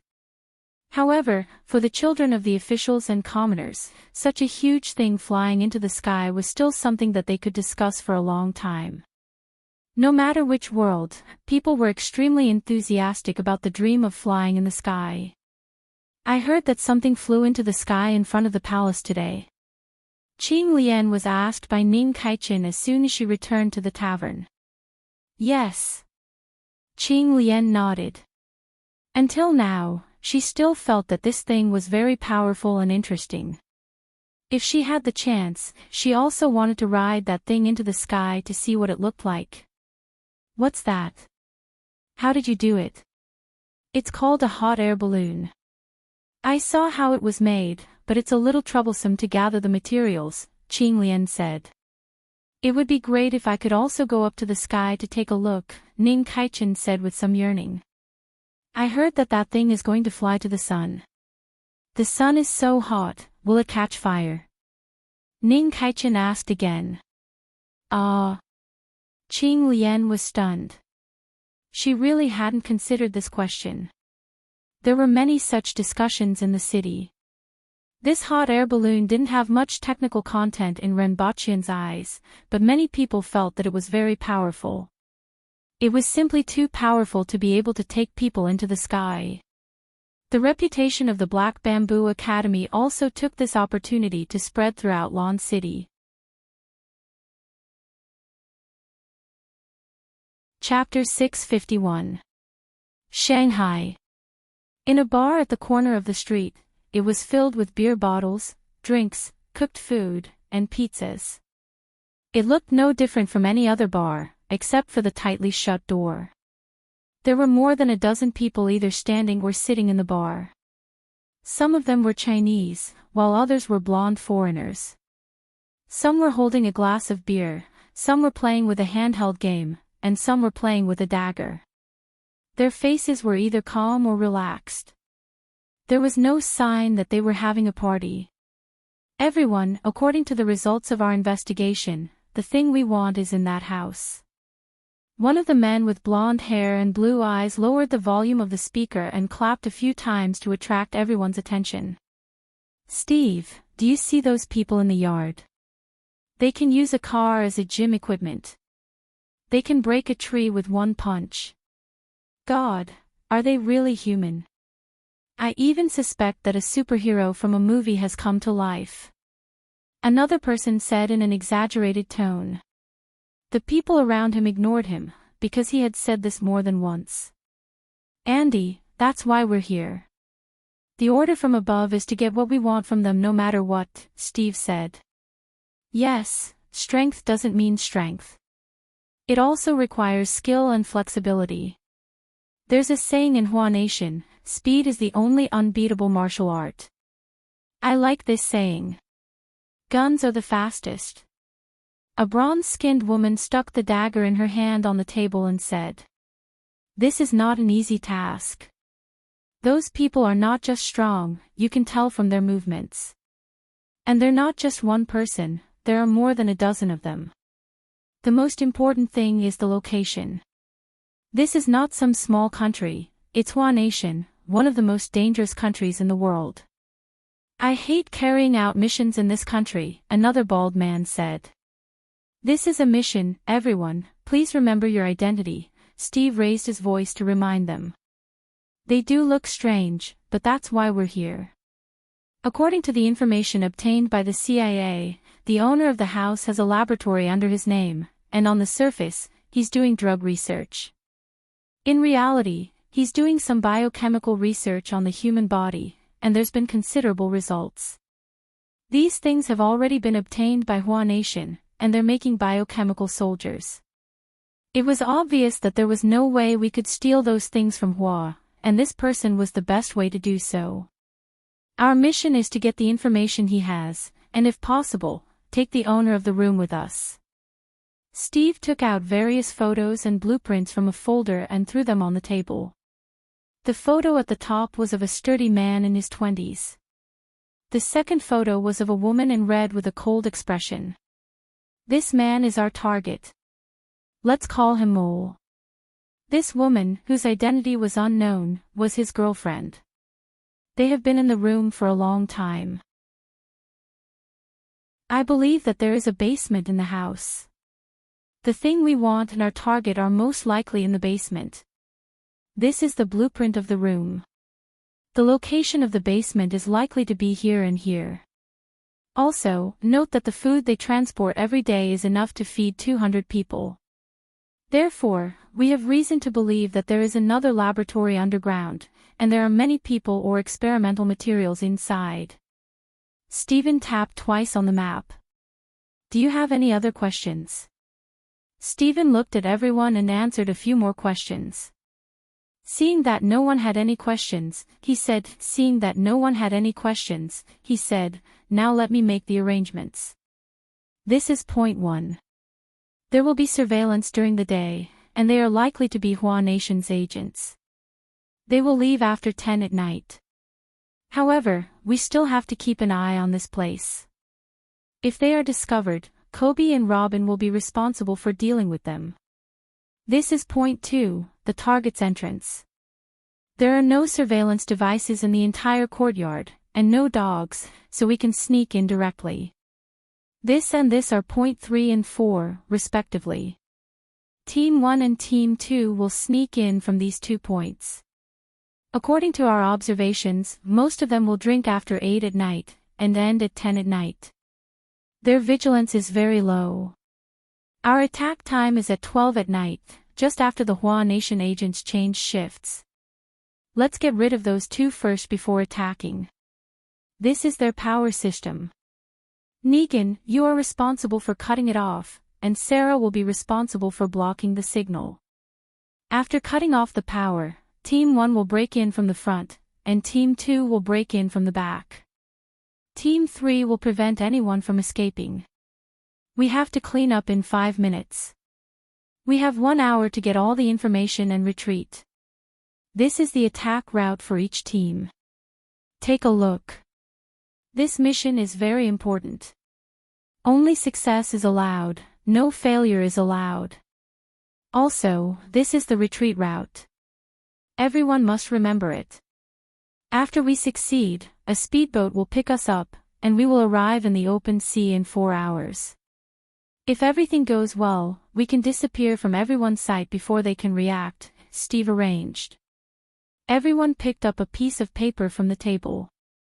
On it were architectural blueprints and their mission. Steve, where are the weapons? Have they been delivered? Yes, they have. This operation's code name is Whack-a-Mole. Boss, they don't look right. They might be about to make a move. Should we make a move? In a restaurant not far away, a man asked through a walkie-talkie. No, there's no need to make a move. We can use this opportunity to see how they deal with firearms. A middle-aged man's voice came from the other end of the walkie-talkie. At night, a dozen fully armed people split up into groups and walked to Shishan. Soon, a voice came from the walkie-talkie, Thunder God, point 1 is empty. Steve heard it and said, check the surroundings. If there's no problem, go straight to point 3. Soon, the group arrived at points 3 and 4 without a hitch. The lights in the villa had already been turned off, and it was pitch black. Steve looked at his watch, and after confirming that it was almost time, he put on the infrared night vision goggles. Everything in the darkness immediately became clear. Thunder God, this is the President. We have succeeded. Negan's voice came from the earpiece. Just in time. Steve looked at the time on his watch and thought to himself. Hopefully, everything went smoothly. After this mission, he could be transferred back to the headquarters. Team 1 has arrived at the main entrance. Team 2 has arrived at the back door. When Team 1 kicked open the door, they smelled the strong smell of alcohol. After rushing in and seeing the people lying on the sofa and the floor, they did not hesitate at all and immediately raised their rifles. However, the moment the flames shot out, the huge men who were lying on the floor jumped up with agility that did not match their bodies. Enemy attack, kill. War Bear roared. His eyes were like bronze bells, and he crossed the distance of 7 to 8 meters like lightning.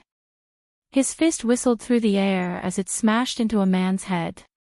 His head instantly exploded like a smashed watermelon. At the same time, he swept his leg across the chest of another person, and that person was instantly plastered to the wall. His entire chest caved in, as if he had been hit by a car. When he finished off 2 people, the other 2 people who had rushed in were also finished off. All of this happened in the blink of an eye.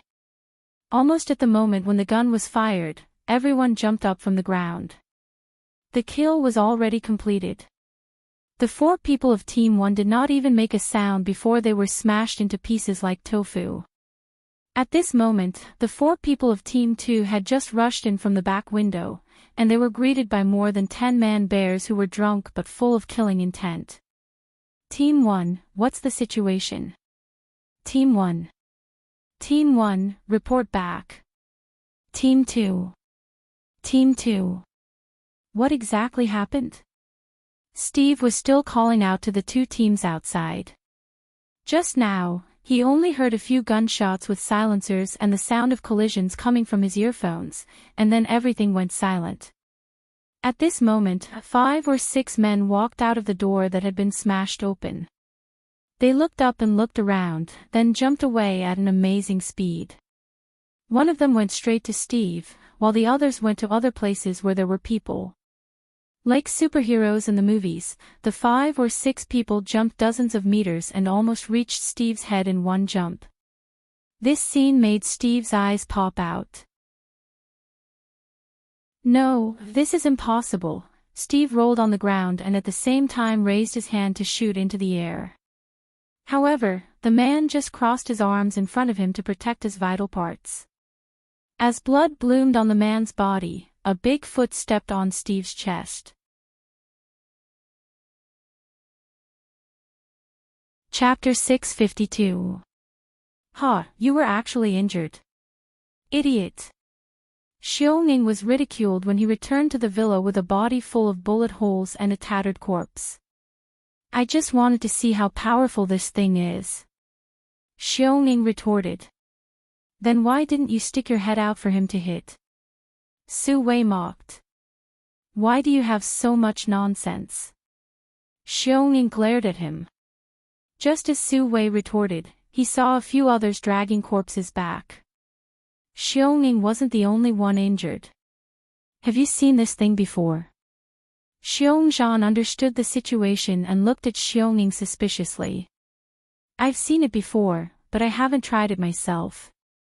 I have to know what it is like to have an idea. This thing is quite fast, but it's not very powerful. Xiaoning smacked his lips. Who else wants to try? Su Wei picked up an MP5K and gestured around. Me. Someone immediately jumped up excitedly. Su Wei raised his hand and pressed the trigger. He accurately aimed at the side of the body and shot a row of holes in the television behind him. There are no more bullets. How do I reload this thing? Su Wei lowered his head and fiddled with it for a long time, but he still couldn't figure out how to reload it. The little guy should know, right? Give him a call. The little guy referred to Ding Jia, who was thin and small. Even though he practiced martial arts frequently and ate the meat that Rinpochen brought back from Dayo, his body was only slightly stronger. Let me do it. The other winged cavalry warrior was elated. His favorite thing to do was to make phone calls. What he did the most every day was to call various service hotlines and chat with the receptionists about all sorts of trivial matters. These should have bullets. Someone kicked some guns over.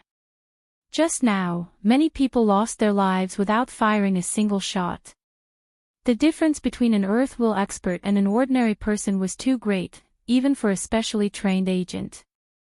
Moreover, the winged cavalry warriors were much stronger than ordinary earth will experts. Su Wei lowered his head, picked up a gun, and fired in a random direction. Immediately, two men rushed over to grab the bullets in the air. Two more holes appeared on the palms of the two winged cavalry warriors as the bullets were lodged in their bones. It's even faster than the repeating crossbows of Great Xiao's crossbow battalion. Then, there was a series of gunshots in the room. A bunch of people took those strange guns and fiddled with them. Some people even used their eyes to see what was inside the gun barrel. Fortunately, there was no misfire. Otherwise, if they died in such a way, they would be laughed at. By the time they were done, the walls and furniture in the room were filled with bullet holes. When they started to study the stun grenades on the corpses, the people from the Messier 87 department finally arrived. The leader was Yang Sr. 7 or 8 cars stopped in front of the door. When he arrived, he found that the door was open. I am from the Messier 87 department. Your boss knows me, and you should have met me before, Yongsan shouted from outside the door. In the room, the winged cavalry warriors who were studying the grenades looked at each other. Their eyes were filled with, "Who are we?" The boss doesn't know, but the lady boss is quite familiar with them. Just ask them why they're here, Xiaoning said as he tossed the grenade up and down. Come in. When they arrived, they saw the corpses piled up together, bullet holes everywhere, and the room full of injured people. They were indifferently fiddling with stun grenades. This scene gave Yongsan a fright.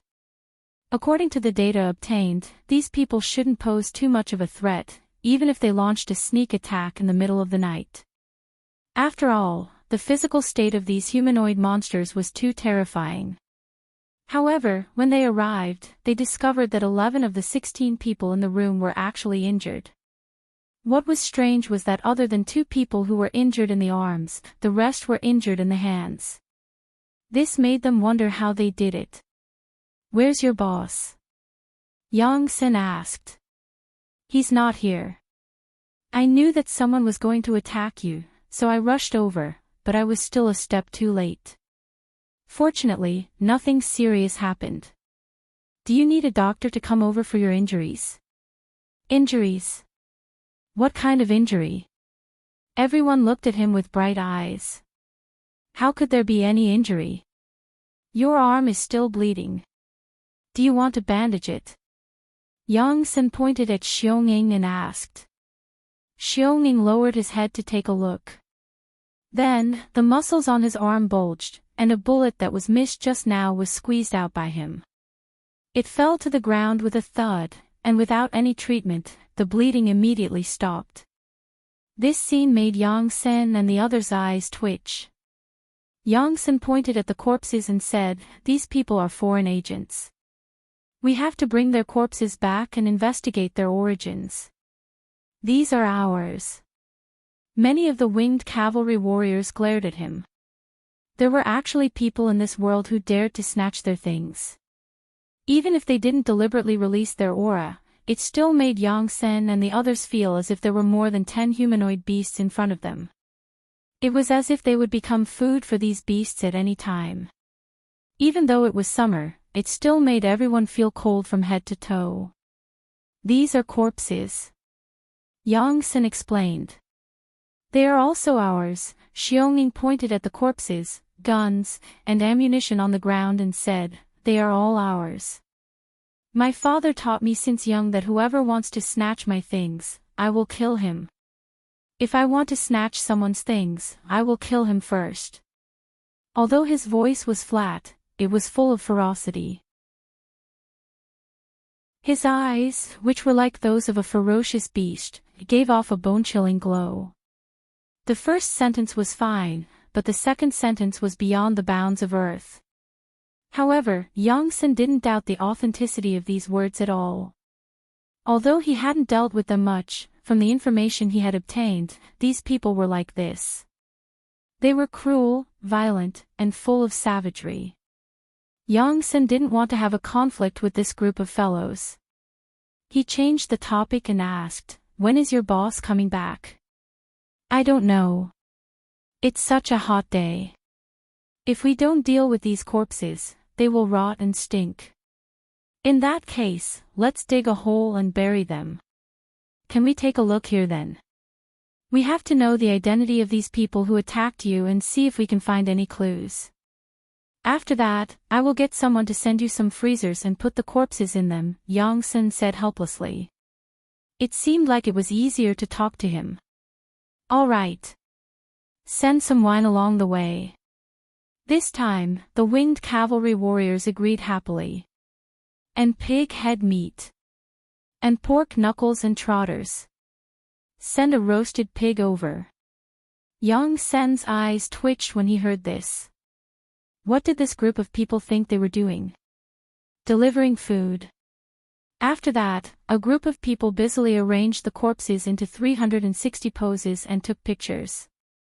The corpses looked like the scene of a car accident. All of them had been hit by a huge force, causing their bones and internal organs to shatter. They were all killed in one blow, and some of them were even decapitated. Everyone knew that it was done by those men next to them and that they were like Ultraman, but they were still speechless. More than a dozen armed elite agents were killed in a short period of time in a surprise attack in the middle of the night. It was really terrifying to see them completely wiped out. Soon after, the wine was delivered. The winged cavalry warriors rolled up their sleeves and happily drank while playing with the bees. Little bee. Pow! Boom! This game of playing with the bees made the eyes of all the people from the Messier 87 twitch and their foreheads break out in cold sweat. When Ding Jia arrived, he saw many unidentified people turning over the corpses. More than a dozen men were drinking and playing finger-guessing games, and someone was sent flying and smashing into the wall at any time. Chapter 653. As for whether flying above the sun would catch on fire, this topic mysteriously swept through half of Lan City. Even Feng Ho specifically came over to ask Renbaqian if it would catch on fire. We won't be able to reach the sun. Why?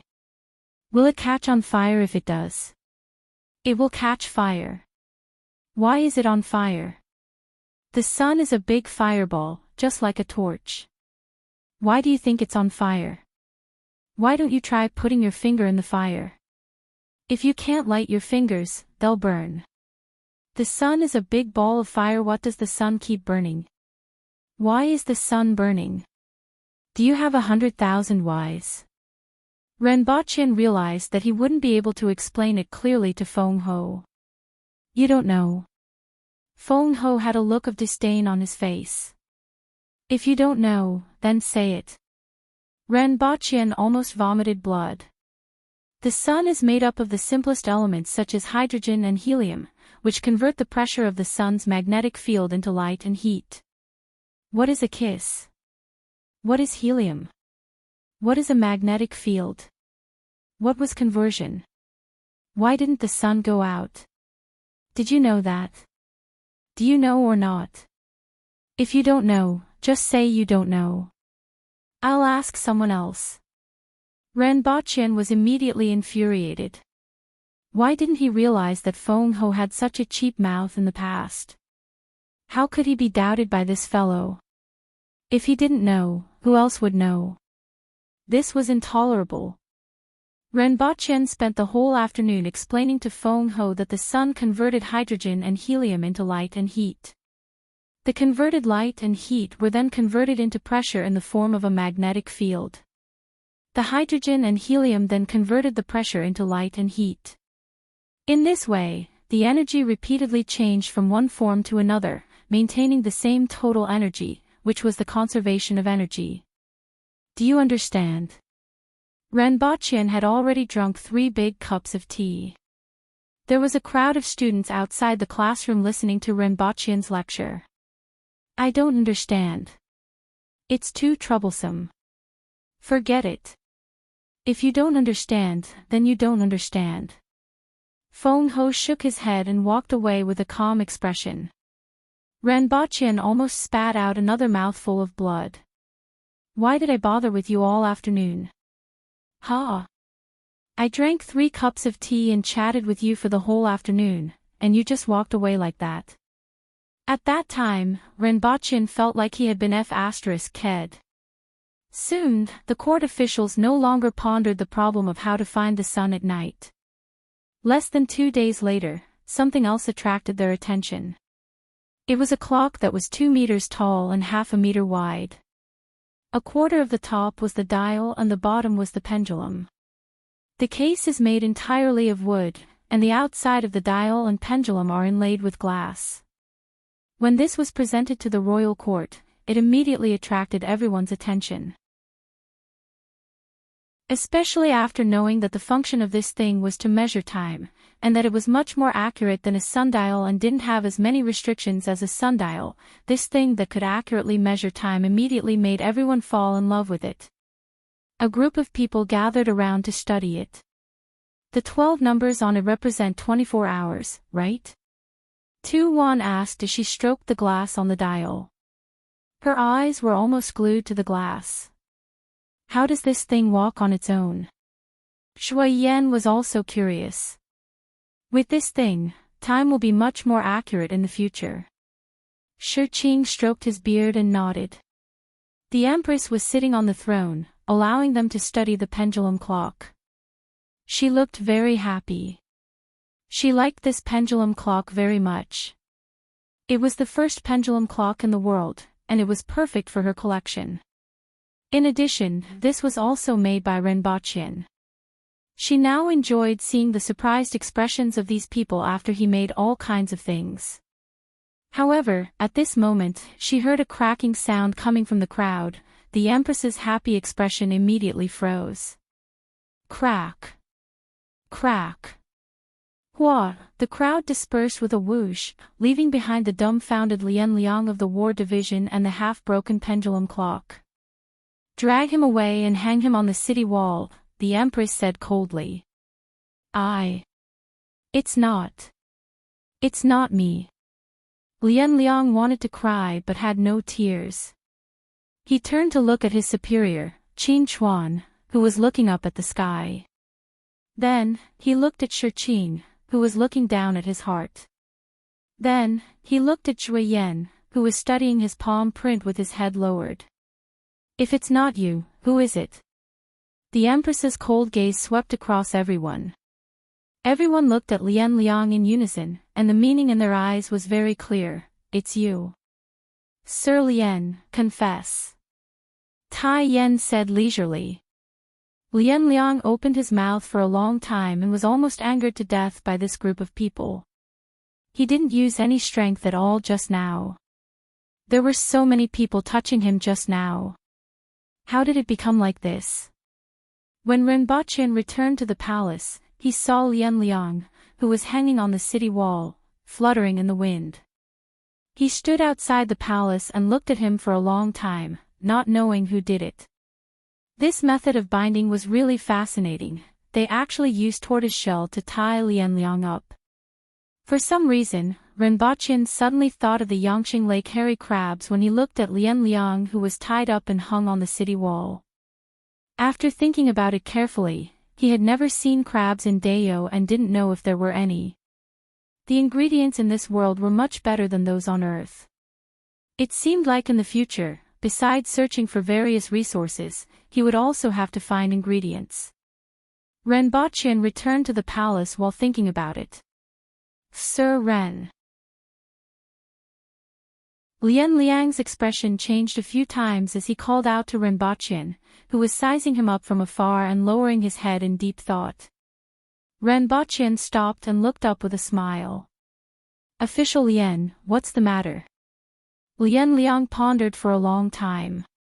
Should he let Renbaqian put in a good word for him or should he just stand here? Thinking about it carefully, Her Majesty couldn't hang him up for too long, and there was no need for Renbaqian to plead for him. He still owed Renbaqian one. I want to say that the scenery here is very good. Lian Liang tried his best to raise his head and pretend that the scenery here was unique. His bald head shone under the sunlight. Renbaqian originally thought that Lian Liang would ask him to put in a good word for her to be released. In the end, Renbaqian was stunned when he heard what Lian Liang said. In that case, I shall not disturb Sir Lian any further. Renbaqian cupped his fists at Lian Liang, who was in the air. I'll look at it for a while more. Lian Liang nodded. Renbaqian wanted to laugh, but he kept a straight face. Your Majesty, what did Sir Lian do? Renbaqian asked as he entered the palace. Here. The Empress sat cross-legged on the couch without a care for her image. In front of her was a laptop that was emitting the sound of a game.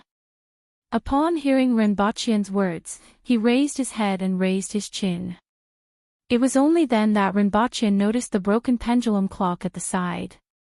It had only been a day, or rather, half a day, and it had already become like this. The Aboriginals were indeed experts at demolishing things. The speed at which they dismantled was really fast. Was it done by Sir Lian? Renbaqian was dumbfounded. I saw Sir Lian just now, and he said that the scenery up there is very good.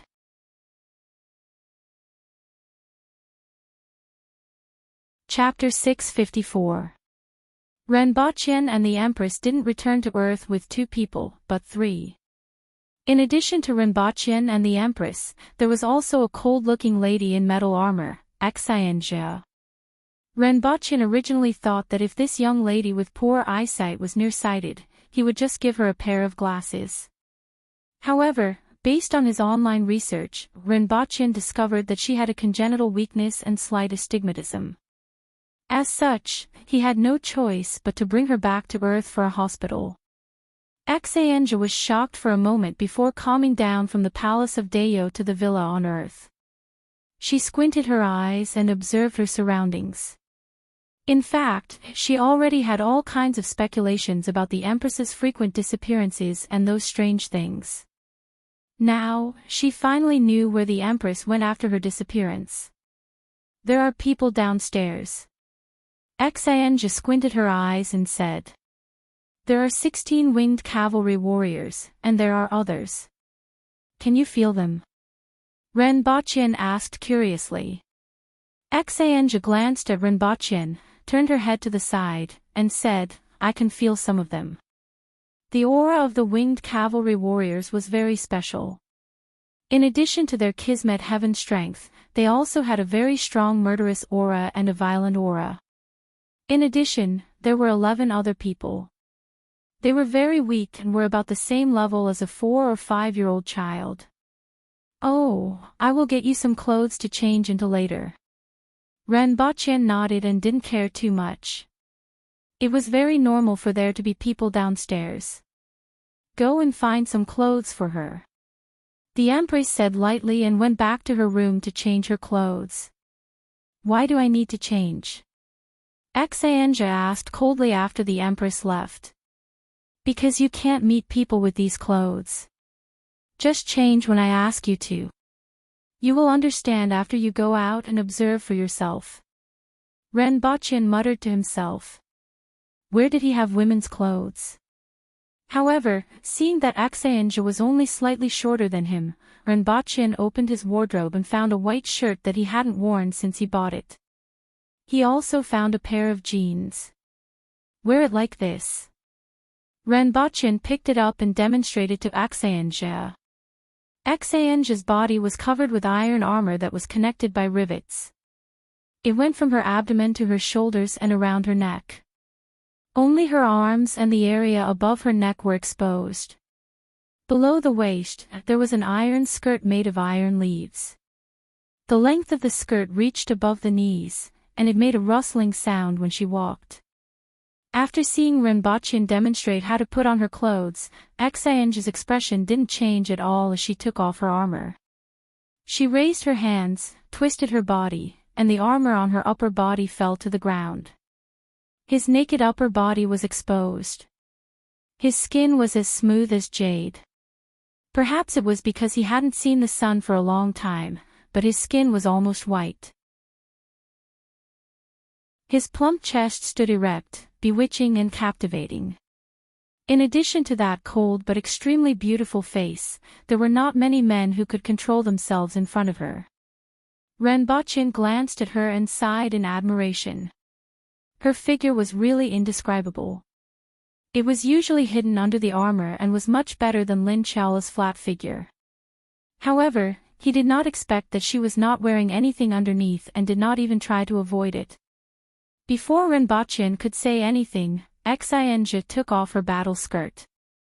Fortunately, she was still wearing a pair of safety pants inside.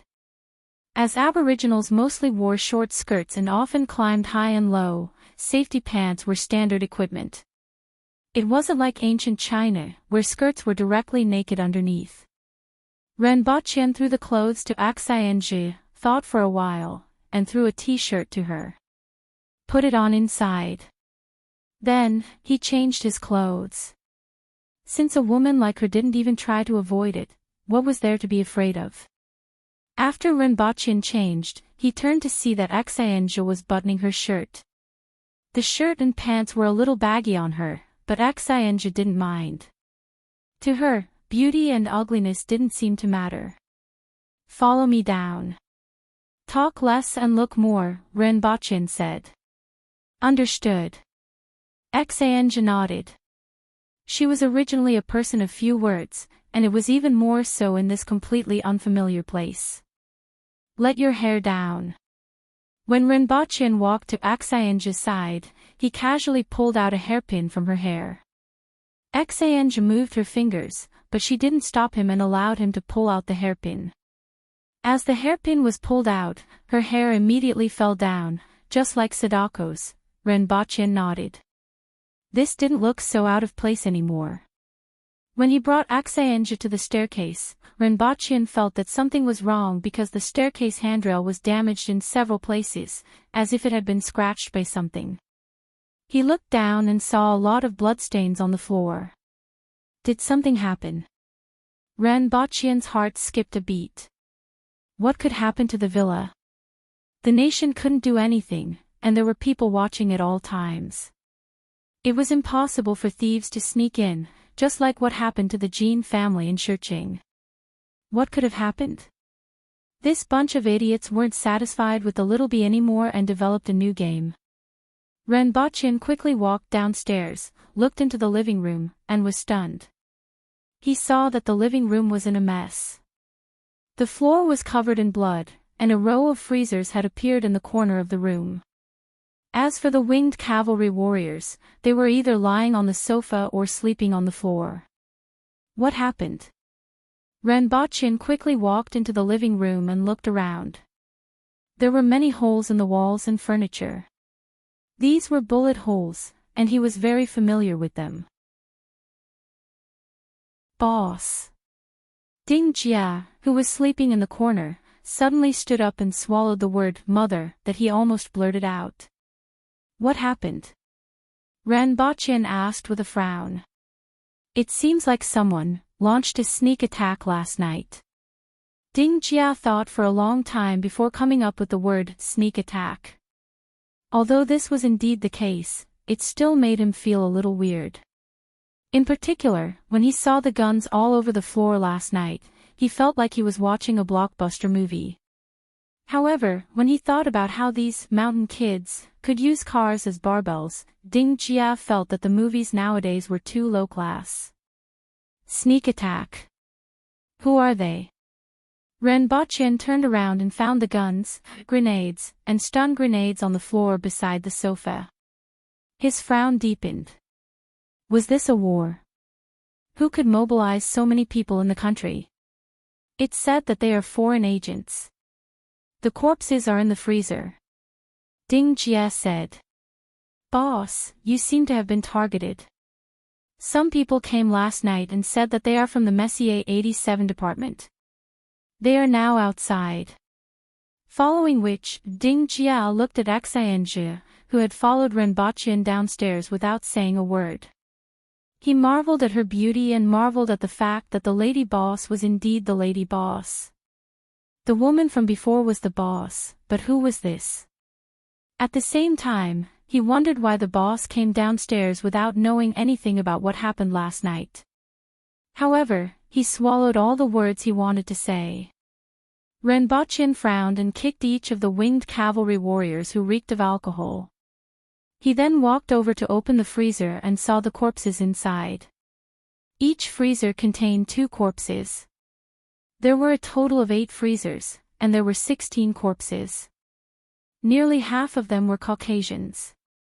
There were also a few blacks, South Americans, and 3 people who looked Chinese. My situation has been leaked. Ren Baqian immediately realized the problem. There were 16 of them, 16 fully armed agents. There was no other explanation other than his own situation being leaked. Lady Boss. General Xianjie. I almost couldn't recognize her without her armor. More than a dozen winged cavalry warriors got up from the ground and were surprised to see Xianjie like this. It would be great if they could snatch her home and make her their wife. Unfortunately, they couldn't beat her. Tell me what happened last night. Ren Baqian said with a frown. Oh, I was sleeping. Suddenly, a few bugs rushed in, and then I killed them. A few small bugs. How did they turn the house into this?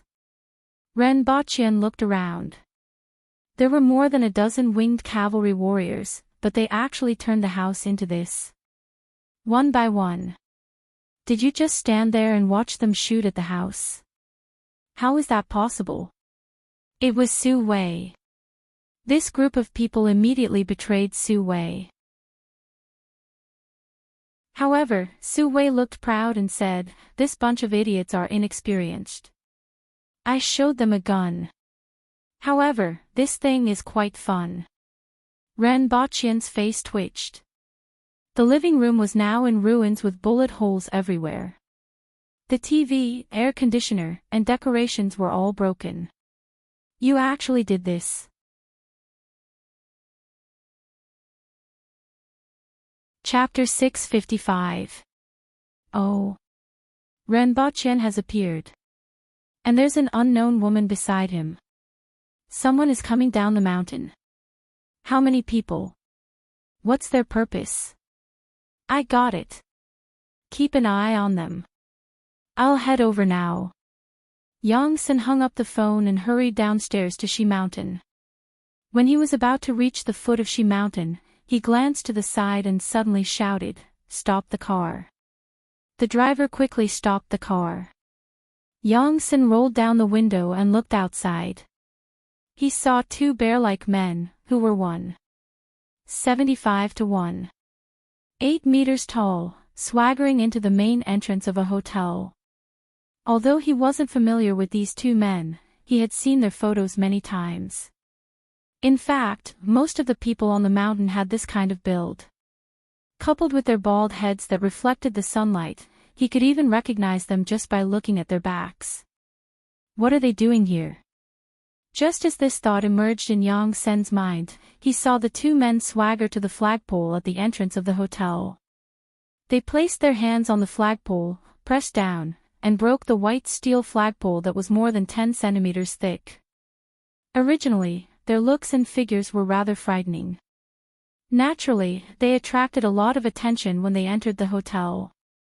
The security guard, who was about to step forward to question them, was so frightened that he stopped in his tracks. Then, the two of them carried a flagpole each and ran away. They didn't go through the main entrance, but carried the flagpoles that were more than 10 meters tall, jumped over the wall, and ran away with the wind. Everyone at the entrance of the hotel was dumbfounded by the shocking scene just now. There was also a group of tourists who had just gotten off the bus, and their eyes widened when they saw this scene. Oh my God! Gasps were heard one after another. There were originally 3 flagpoles, but now there was only one left standing there alone. Someone pushed it with a look of disbelief. This thing really wasn't made of straw. Soon after, Yang-sen's phone rang. I saw what happened. You guys go and settle it. I'll go up the mountain. Yang-sen picked up the phone and said as he watched the two people disappear into the distance. This speed is at least 60 miles per hour. The driver looked at the two people in front of him and couldn't help but exclaim at the same time. This wasn't a car, it was a person. 60 kilometers in an hour, 1 kilometer in a minute, and 100 meters in 6 seconds. Even a flying person wouldn't be that fast. Moreover, the two of them had maintained the same speed and had run at least 1 kilometer. Follow him, Yang-sen said. 100 meters in 6 seconds. If it was just a few hundred meters or a few hundred meters, it would still be acceptable, even if it had already broken the world record. But to maintain the same speed for a few kilometers, or even run all the way to the villa, was too scary. This meant that the other party's explosive speed far exceeded this speed, possibly reaching 100 meters in 3 seconds, 2 seconds, or even 1 second. This speed was too terrifying. Was this the strength of the soldiers in the blessed enclave? Even if they were elite soldiers, this level of strength was too terrifying. From the very beginning, Yang-sen knew that the other party was a soldier. After all, he could tell at a glance from the aura of having gone through hundreds of battles. He just didn't know what level the other party was at. He had used the detector to observe these people. The power contained in their bodies was about the level of 30 to 40 elite special forces in the country, and the value was between 1,000 to 1,300. They were almost like miniature Hulks. And at this moment, it seemed that in terms of speed, they didn't have any shortcomings. In a place with complicated terrain, fighting with enemies with such speed was simply a disaster. In a second or two, they could reach you from 100 meters away. Unless you opened up a distance in an open area, the opponent wouldn't be able to react. In places with complicated environments like cities, most of the time, the distance was only a few dozen meters, a dozen meters, or even a few meters. It could be said that before you could react, the other party had already reached you and killed you with a punch. These people didn't even need weapons. Their bodies were extremely powerful weapons. No wonder those two people hadn't been caught in the Southern Dynasty. In the end, it was the two people who followed them who found them. No wonder those special agents died in such a short time. Then the question was, what was up with the bullet holes on their bodies? He didn't think that those special agents could injure so many people at such a short distance, even if they were fully armed and holding weapons. Yang Sen sat in a car far behind the two people. Occasionally, there would be cars passing by, and the drivers were all dumbfounded. These two people carrying a white steel flagpole ran faster than a car. When Yang Sen arrived outside the villa, the flagpole inside was already set up. On the ground in the middle of the villa, the two people stuck the flagpole into the ground more than 2 meters deep. Yang Sen was also sure that those people could indeed travel long distances at this speed. From the hotel to here, it was at least 5 or 6 kilometers. The two people didn't slow down at all and seemed to still have energy to spare. However, he didn't have the time to think about this as he was attracted by the situation in the courtyard. He stood there with more than a dozen people. There was also a big man who was tied up and tied to a rope on the flagpole. Behind them, Qi Zixiao, who was dressed in red, stood there with her arms crossed and a cold look on her face. Around her were the members of the Messier 87 department who stayed here to watch. "Raise the flag," he said as he stood in front of the dozen people. Then, a familiar sound of music rang out. "Arise, slaves who are cold and hungry. Arise, the suffering people of the world. Our blood is boiling, and we must fight for the truth. The old world has been utterly defeated. Arise, slaves. Don't say that we have nothing. We want to be the masters of the world. F***ck. The onlookers from the Messier 87 department were shocked when they heard this music. What were they doing? The Internationale? Or was it the Tang Dynasty version? Raise the flag. What are you waiting for? Raise it slowly. There must be a sense of ceremony and solemnity. Ren Bachin said to the woman who was wearing baggy jeans and a white shirt under the flagpole. Learn from me and salute. Whoosh! More than a dozen people imitated Ren Bachin, raised their arms, and pointed their palms to their temples. They gloated as they watched the big man, who was tied up and had a wooden ball stuffed in his mouth, rise with the music. Float with the wind. Flutter in the wind, F***ck. The people from the Messier 87 department were even more shocked. How could they do this? They wanted to shout 666. Yang Sen, who was in the distance, almost spat out his saliva. What were they doing?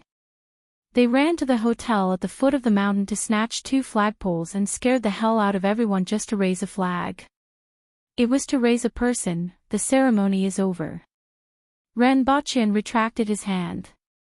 Only then did the people behind him put their hands down. Many of them felt that it was fun and raised their hands again and again. Mr. Ren, what are you? Yang Sen quickly stepped forward and asked.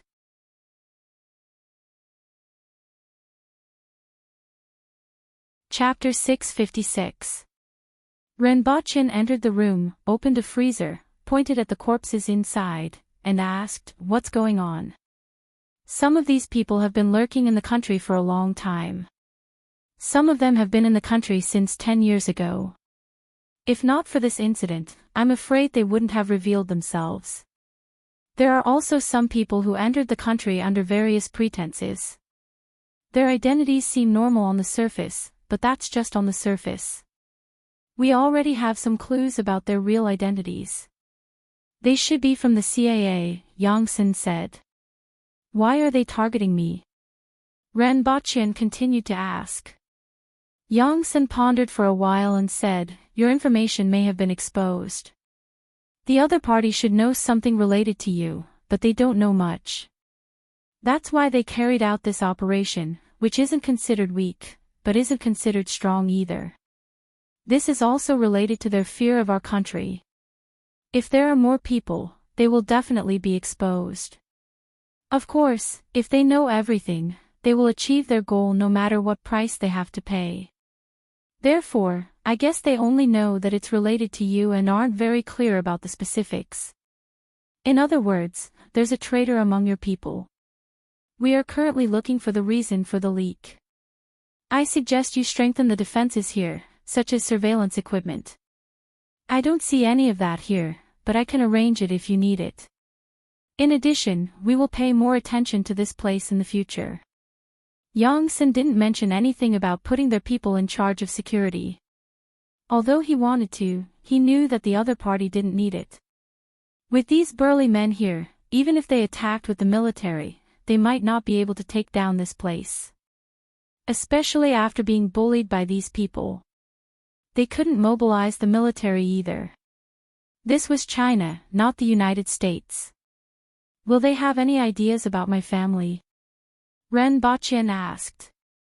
I will strengthen the protection of your family, Yang Sen said. Thank you. Ren Baqian cupped his fists to express his gratitude. In fact, this matter didn't make him too worried. He knew better than anyone else the lethality of these winged cavalry warriors. What these winged cavalry warriors lacked was their understanding of firearms. As long as they were familiar with them, no one would be their match in a complicated environment like Shishan. If 16 wasn't enough, 32 would be enough. At most, he would bring some experts back. As long as the other party didn't use large-scale weapons of mass destruction, they wouldn't be a threat. Ren Baqian invited Yang Sen to sit down and chat for a while before sending him off along with the freezers that were filled with corpses. As for who had leaked the news, he did not care. The country was more concerned about this than he was. Ren Baqian and the Empress sat on the sofa and were somewhat speechless. Every time they came back, they would first watch the news. In the end, they didn't even have to watch the television this time. Let that idiot hang on the flagpole for 3 days to refresh his memory. Shenfeng will come over in a while. Then, she'll see what she needs to buy. She'll probably only be able to return to her original appearance by nightfall. Go out for a walk. It's perfect for Xianzhe's glasses. All right. The Empress nodded. Xianzhe, on the other hand, had a calm look on her face. It was as if what the two of them were talking about had nothing to do with her. She didn't even know what glasses were. The Empress sat in the front passenger seat while Xianzhe sat in the back. The moment the car started moving, Xianzhe's expression, which had always been like an ancient well, finally changed. This thing is actually alive. That's right. Ren Baqian let go of the steering wheel. And it's a female. Then are we in the stomach? Xianzhe was in a daze. Ren Baqian pressed the horn. It was as if this steel monster was responding to Xianzhe's question with a roar. Why aren't you controlling the direction? The Empress was slightly puzzled as she watched Ren Baqian's hands leave the steering wheel, yet the car continued to move forward on its own. I just bought this. It's an intelligent driving system, and I can finally free my hands.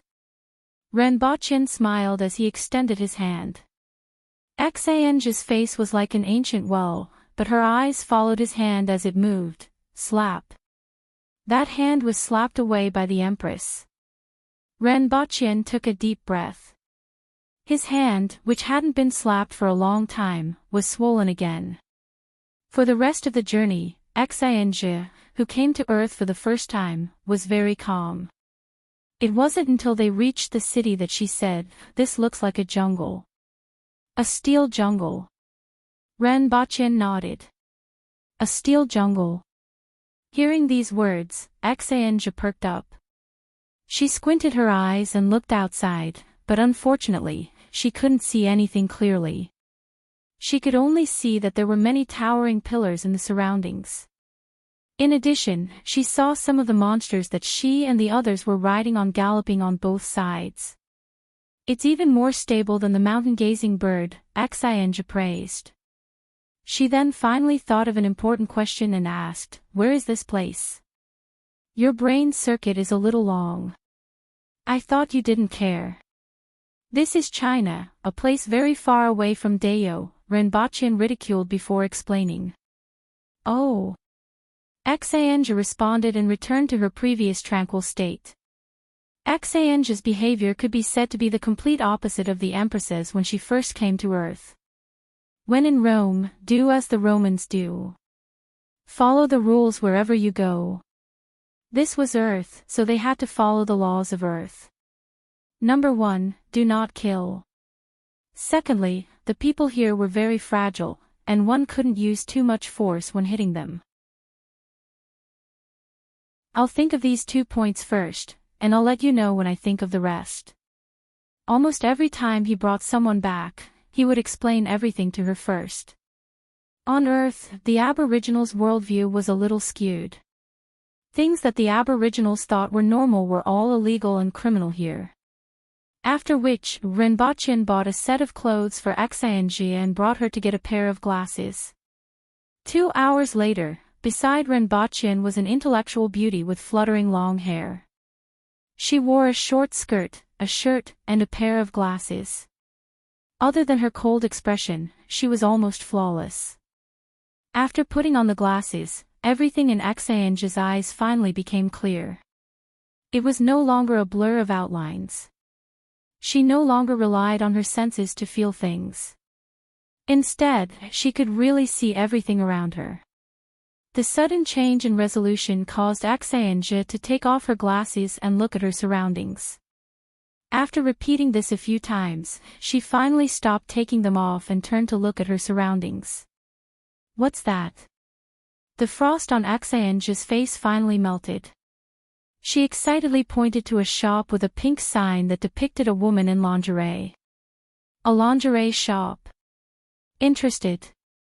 Renbaqian turned to the Empress and asked, "Zixiao, do you want to buy lingerie?" "Sure," the Empress replied casually. Xianzhe looked at the Empress in surprise. She didn't expect Renbaqian to call her by her name.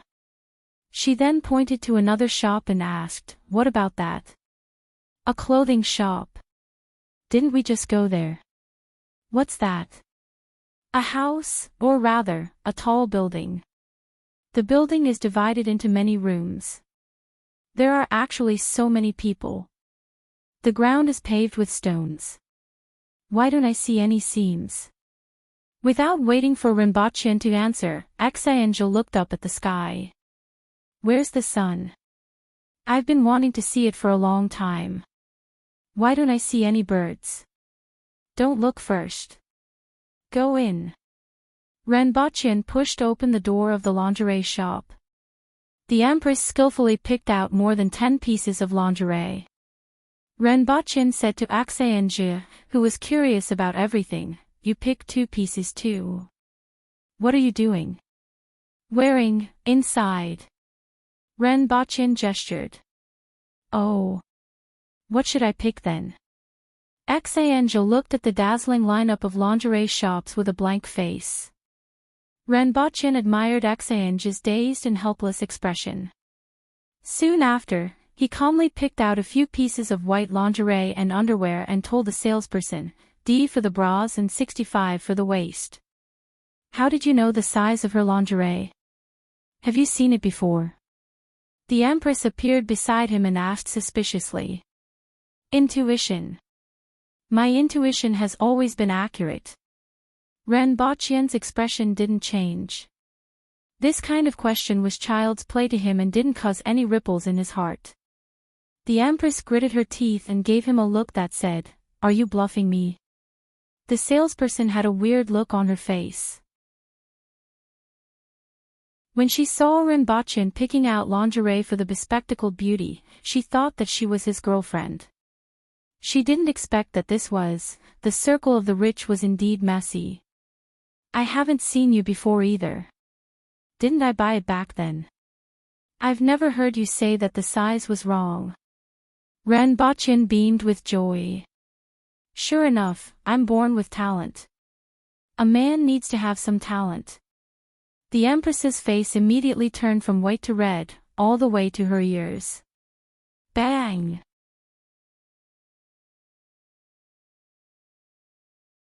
Chapter 657. The three of them strolled along the street. Renbochin and the Empress walked side by side while Xianzhe silently followed behind. After the short period of excitement after putting on the glasses, Xianzhe returned to her original silent self. She just kept looking at everything around her. The blue sky, the white clouds, the birds, the people, the cars. Everything was fresh and full of temptation in her eyes. Renbochin was alone with two exceptional beauties, and the gazes of passers-by made his vanity burst. This kind of mentality didn't exist in Deo, but it would always appear on Earth. Not returning home after becoming rich was like walking at night in brocade clothes. This was his hometown. Whether it was the knowledge of everything, the three outlooks, the way of thinking, or the similar growth experiences of everyone, everything indicated that this was his hometown. As a result, such a situation occurred here. He couldn't wait to let the whole world know that the person beside him was his fiancée. There. The Empress suddenly stopped in her tracks and stared at a spot. In particular, the alluring aroma coming from that direction made her unable to move. Renbochin twitched his nose. He didn't need to look to know what the Empress had taken a fancy to. The cake shop. After a while, when the three of them came out of the cake shop, the Empress was carrying a large pile of desserts and throwing them into her mouth as she walked. Xianzhe was taking small bites of a cake and measuring how much was left with her fingers as she ate. It was as if she was afraid that she would finish it in 2 or 3 bites.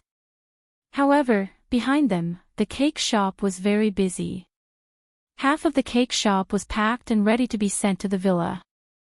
An aboriginal could support a restaurant, and the Empress could support a restaurant and 2 dessert shops.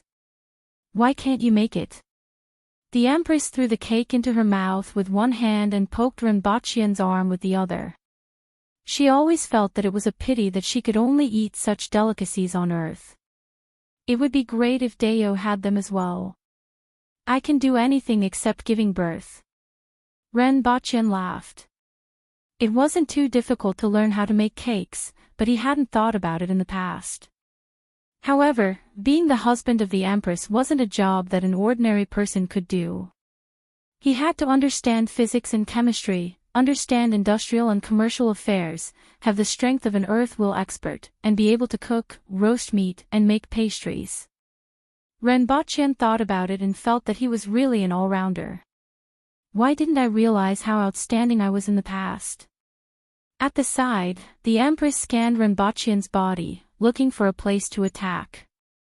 After searching for a long time, she simply stuck out her finger and poked Renbochin's waist. Immediately, Renbochin's entire body felt sore and numb. Like a piece of wood, he fell forward stiffly. In the end, the Empress grabbed him by the neck and carried him away. Xianzhe was watching the movements of the two of them from behind. Her eyeballs followed their movements, then she lowered her head to stare at the Empress's heels and blindly followed behind. The next day, Renbochin had just finished making breakfast and placed it on the table when he received a call and rushed out excitedly. "Brother! I'm here to seek shelter from you." At the high-speed rail station, Renwanyan threw the package aside and gave Renbochin a hug. "I happen to be short of manpower. You came at the right time." Renbochin smiled and patted him on the shoulder. "I've grown taller. You're already a senior, do you have a girlfriend?" "Yes." Renwanyan smiled in high spirits. "Did you bring it? Let me take a look." Renbochin laughed heartily. "Coming." Renwanyan took a step back and shouted to the side, "Qingyun. This is my brother." Renbochin turned around and saw a pretty lady with long hair. She was about 1.65 meters tall and wore an aqua blue dress. She looked rather gentle and quiet. She smiled shyly at Renbochin and said, "Hello. This is Zhou Qingyun, my girlfriend." Renwanyan put his arm around her shoulder and showed off. "Well, get in the car first." Renbochin called out to the two of them. "Is this an AI?" Renwanyan got into the car and looked at the dashboard with excitement. "Like it? Take it. I rarely use it anyway." Renbochin smiled casually. "Forget it. I'm a student, and I'm not suitable to drive such a good car." Renwanyan shook his head. "Don't treat yourself as a student in the future. You have to act like you're doing things here. Furthermore, the people you'll interact with in the future will be different from those you interacted with when you were a student. You still have to have some similar outfits. I don't need to care about these things, but you should. After all, clothes make the man." Renbochin said. "Got it. I'll learn well." Renwanyan nodded. "I'm not asking you to learn. I'm asking you to do it now. However, someone will help you." While Renbochin and Renwanyan were talking, Zhou Qingyun looked at Renbochin curiously from the back seat. She knew that her boyfriend's family conditions weren't bad, but they weren't considered wealthy. Renwanyan never said much, and she didn't ask in detail. She had always felt that his family was at most wealthy, similar to her own family. However, judging from the tone of this brother, he didn't seem like an ordinary person. Just saying that he didn't need to care about his appearance wasn't something that an ordinary person could do. At the very least, it had to be someone of considerable status to say such words. The car drove all the way back to the villa. Renbochin and Renwanyan chatted along the way, and Zhou Qingyun, who was in the back, also understood some things. It seemed that her boyfriend's brother wanted to start a martial arts company. Although she didn't know much about this, she knew that taekwondo, sanda, and karate were much more popular than martial arts nowadays. She didn't know if there was a future in this industry. However, no matter what, it was a good internship opportunity for a fourth-year student. However, when she entered the villa and looked out of the window, she was a little stunned. There were 2 flagpoles in the courtyard, and a tightly tied man was hanging from the flagpoles. What was going on? There were also huge men in the courtyard exercising with huge barbells. Each of them was like a fierce star, exuding a fierce aura from head to toe. She felt as if she had come to a terrible place. Although Renwanyan's brother looked very valiant, she didn't think much about it before. However, with these fierce faces and people exuding an unapproachable aura from head to toe, she couldn't help but think more. She felt that she was a little lamb stepping into a wolf's den. Renwanyan's brother. Could he be a gangster? Didn't they say that there were no gangsters in China? Or was he involved in some illegal business like loan sharks? Were these people all thugs? "Brother, this is..." Renwanyan saw the man hanging on the flagpole earlier than her and couldn't help but ask. "Just a small lesson. Some people won't learn their lesson if they don't do it." Renbochin's plain words made Zhou Qingyun quiver. Was this the legendary lynching? Renwanyan's brother didn't look like a good person. No matter how you looked at him, he looked like a violent person. No, she had to persuade him at night. She couldn't let him follow in his brother's footsteps. "Identify the house first. I'm afraid you will come here often in the future. I will get someone to send you to the hotel tonight," Renbochin said. "Okay." Renwanyan nodded. In any case, he would listen to whatever his brother said and definitely wouldn't cheat him. Renbochin got out of the car and shouted at the winged cavalry warrior, "Let him down." Although he wanted to hang him until he left, his younger brother and his younger brother's girlfriend were still around. It wasn't good to hang him up there, so Renbochin decided to spare him. One of the winged cavalry warriors walked over and broke the rope. Su Wei, who was hanging on the flagpole, suddenly fell in a free fall. With a weight of more than 150 kilograms and a height of about 10 meters, the entire ground shook when he fell.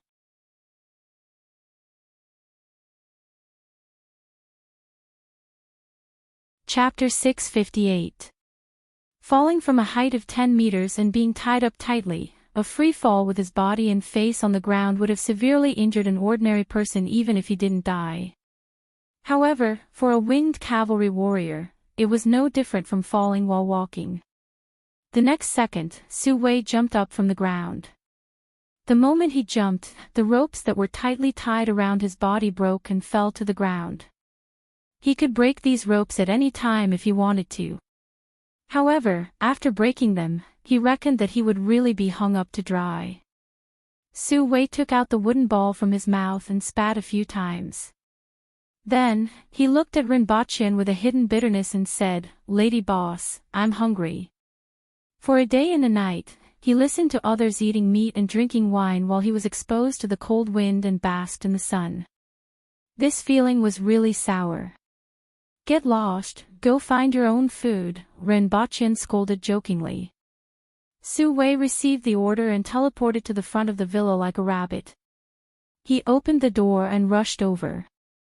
3 seconds later, he smashed through the glass and flew out with a big shoe print on his face. "Call for takeout yourself."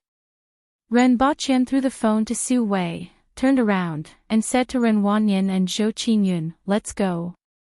Zhou Qingyun's eyes were wide open when the winged cavalry warrior jumped up from the ground. When he teleported to the door, she couldn't even close her mouth. In the end, he smashed through the window and flew out with a big shoe print on his face. These scenes made Zhou Qingyun's brain tremble. What exactly was going on? Ren Wanyan pushed her a few times before she came back to her senses. "Let's go." "Why are you in a daze?" "Oh, okay." Zhou Qingyun felt that she must have been distracted just now, so she didn't see how that person appeared at the door in an instant. As for other things, such as how he fell from a height of 10 meters without any injuries and how the rope broke, she didn't want to think about them. She followed Ren Wanyan into the house with a blank face. "Sister-in-law." Ren Wanyan's eyes lit up as soon as he entered the room. The Empress shifted her gaze from the television and nodded slightly as a greeting. Although it was a little cold, Ren Wanyan was used to the Empress's coldness during the New Year, so he didn't mind. However, when he saw the Empress, he was more or less a little reserved. Very few people could behave freely in front of the Empress, let alone him.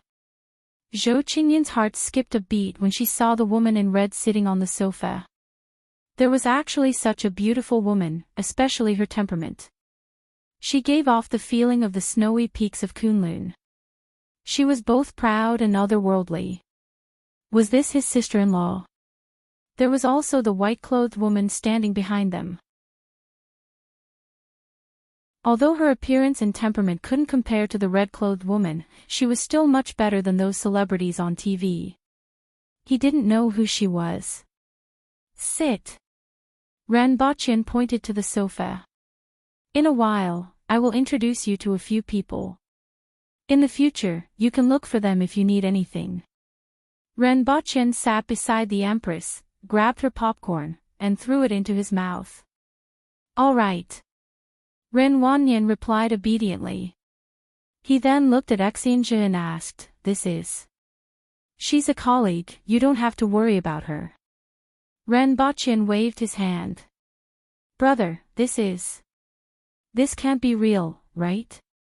Ren Wanyan suddenly noticed that there was a pile of firearms behind the sofa. There were pistols, submachine guns, and even grenades. He was immediately shocked. "It's fake," Rinpochen replied casually.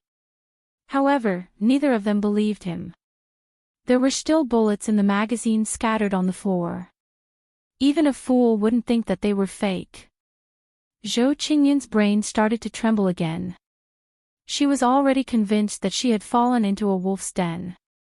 This place was more dangerous than a wolf's den. Would she be silenced after seeing these things? At the thought of this, her face turned pale, and she didn't even dare to breathe heavily. She was afraid that others would notice this place. Renbochin noticed that her face had turned pale. He immediately knew what was going on. These things could easily scare ordinary people. Don't think too much. You may not know that I'm a member of a state agency, but I won't reveal the specific department.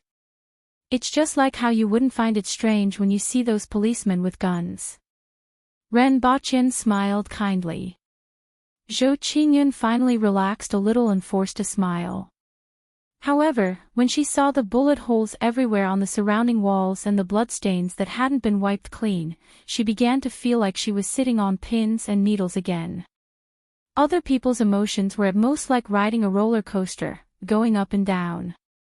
Her mood was like the stock market, going down again and again as if there was no end to it. After that, Renbochin called in the winged cavalry warriors who were outside.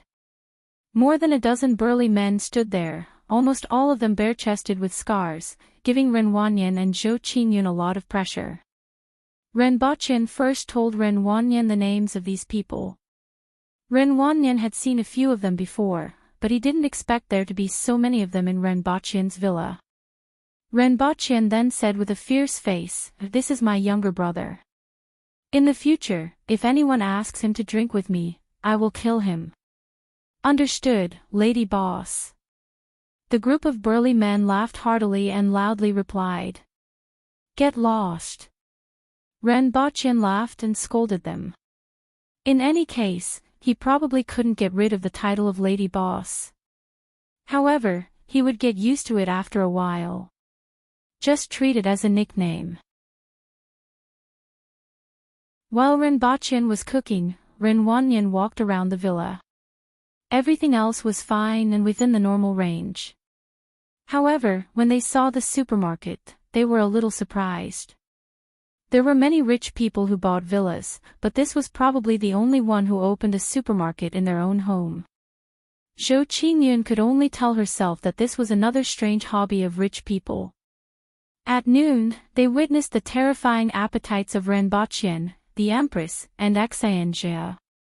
In the afternoon, Shenfeng, Dingjia, and the two hired warriors arrived one after another. The two warriors were surnamed Lu. The eldest brother was Lu Qingwen, and the second brother was Lu Qingwu. Their ancestral home was the hometown of martial arts. They were somewhat famous in the martial arts world, but they weren't very glamorous. Renbochin saw that the two of them were somewhat useful. After training the winged cavalry warriors, he hired them as nominal consultants. Although the two of them had been scared to death by the winged cavalry during their time in the villa, they were considered to have found a powerful backer.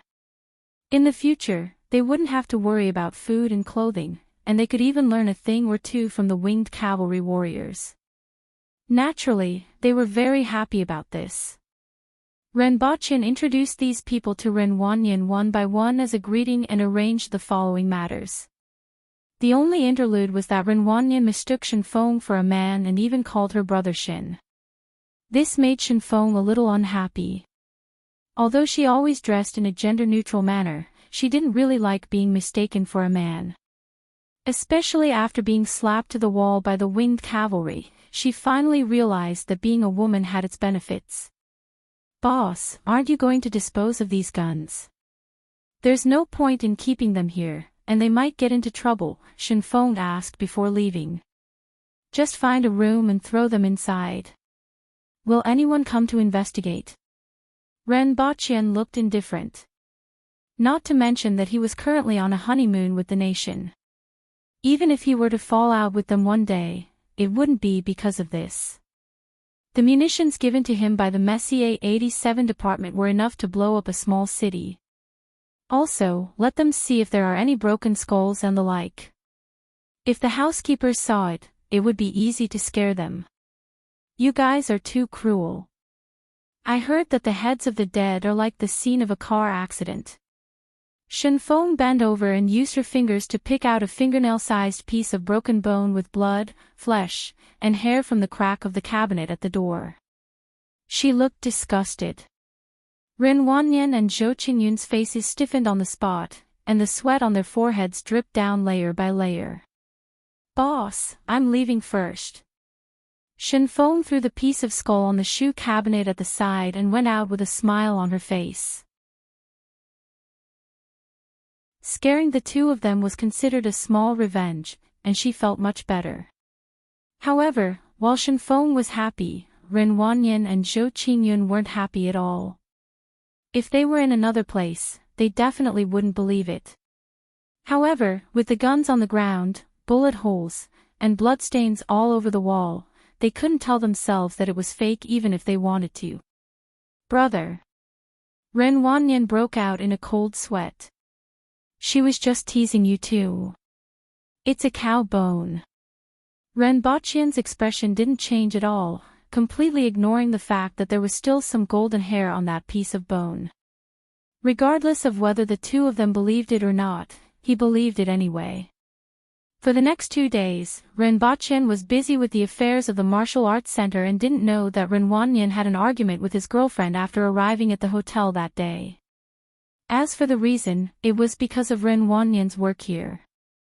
Even though Ren Baqian said that he was a member of the government, looking at those thuggish men, looking at the room full of weapons, and looking at the piece of skull with hair on it, Zhou Qingyun felt deeply uneasy.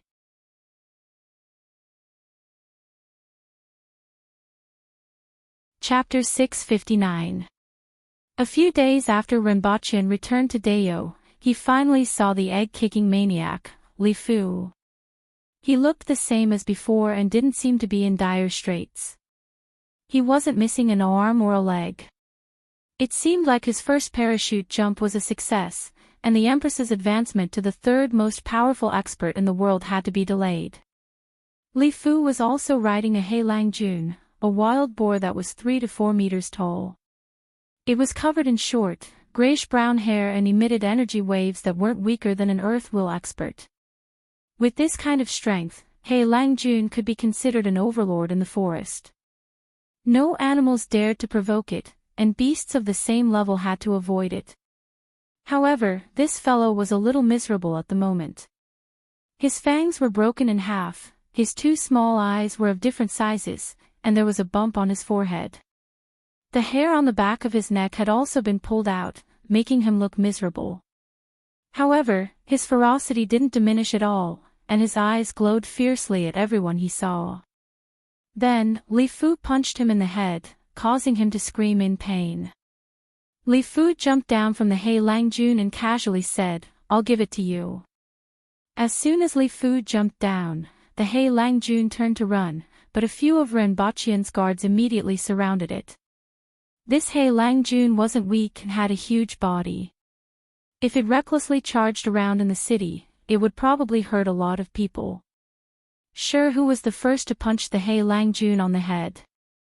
As a result, Shi was sent flying and smashed into the wall of Shi Qing's residence. Ren Baqian smacked his lips. Ever since the establishment of this academy, the walls of Shi Qing's residence seemed to have been demolished a few times. As expected, a few burly men jumped out of the Shi residence to argue with Shi. Shi was held down by them just as he was about to get up from the pile of rubble. He was immediately enraged and almost fought with them again. Fortunately, the egg-kicking maniac and Heilang Jun were still there to take the blame, so the matter was settled. Meanwhile, the battle between the man and the pig continued. Although the Heilang Jun was also at the earth will level, it was much stronger than the aboriginals. Coupled with its thick skin and flesh, it took the guards a lot of effort to break all 4 of its legs and pin it to the ground. "Sir, what should we do with it?" Shi asked Ren Baqian as he vented his anger by punching it repeatedly on its head. "Send them back to the palace, kill them, and eat their meat," Ren Baqian said casually. It wasn't easy to find this kind of earth will level livestock. Their bodies contained a lot of blood essence, and it would be good to eat as a supplement. Heilang Jun seemed to be able to hear Ren Baqian's words and began to struggle violently again. Unfortunately, all 4 of his legs had been broken and his struggles were futile. He was once again beaten up by the guards and carried back to the palace. How does it feel to be in the sky? Renbochin turned around and smiled at Li Fu. He carefully sized up Li Fu and found that he was in a good state of mind and had a ruddy complexion. Although it's higher than the highest mountain peak, it's still too low, and the time is too short. I didn't see anything. If it's a little higher, with a little more time, maybe we'll find something, Li Fu said bluntly. But it feels pretty good. This is the first time I've felt so close to the sky. If you say that you can make something better, then this old man will wait for you. However, you have to be quick. This old man has waited for so many years, and I can't wait any longer. When I was in the sky, I felt the excitement that I hadn't felt in a long time. Even my heart felt younger. I always thought how good it would be if I could fly. Li Fu said with a yearning look on his face. In fact, even if you flew higher, you probably wouldn't be able to see anything unless you used a rocket to fly. Then, you would be able to see a big ball. Renbochin thought to himself, but didn't say it out loud. Instead, he smiled and said, I'm afraid that you will have to wait.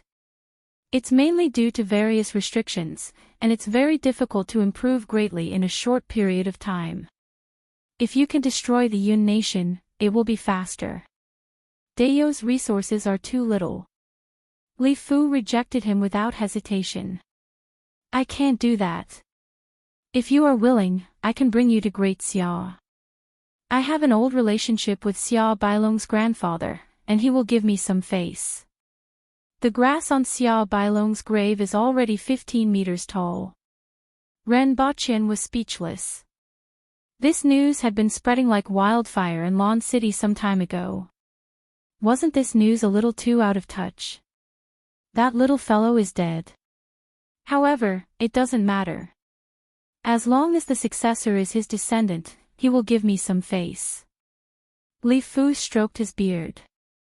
The problem is that I don't intend to give you face. Renbochin rolled his eyes, turned around, and walked back into the academy. Li Fu chuckled, didn't take it seriously, and disappeared in a flash. In the afternoon, there was a very important matter to attend to in the academy. After more than 2 months, with the combined efforts of 40 to 50 students and 6 to 7 blacksmiths, the locomotive was finally completed. According to Renbochin's request, the backyard of the academy had already laid out 50 meters of rails, or rather, light rails. Each meter of the rails weighed 50 kilograms, and both sides added up to 100 kilograms, which was far lower than the standard of rails. These rails were made from all the iron ingots in the academy. In the afternoon, both the old and new students were waiting in the backyard of the academy. More than 100 people were scattered in the courtyard, but it wasn't considered crowded. In front of them was the 50-meter-long rail with a slight curve, and above it was a locomotive that looked more like a tractor. It was still a barrel-shaped steam engine. Below it were 2 rows of metal wheels of different sizes and metal arms of various sizes. There wasn't even a carriage at the back, only a stove for adding fire. It took more than 2 months to build this thing, and most of the time was spent on the metal arms of the wheels.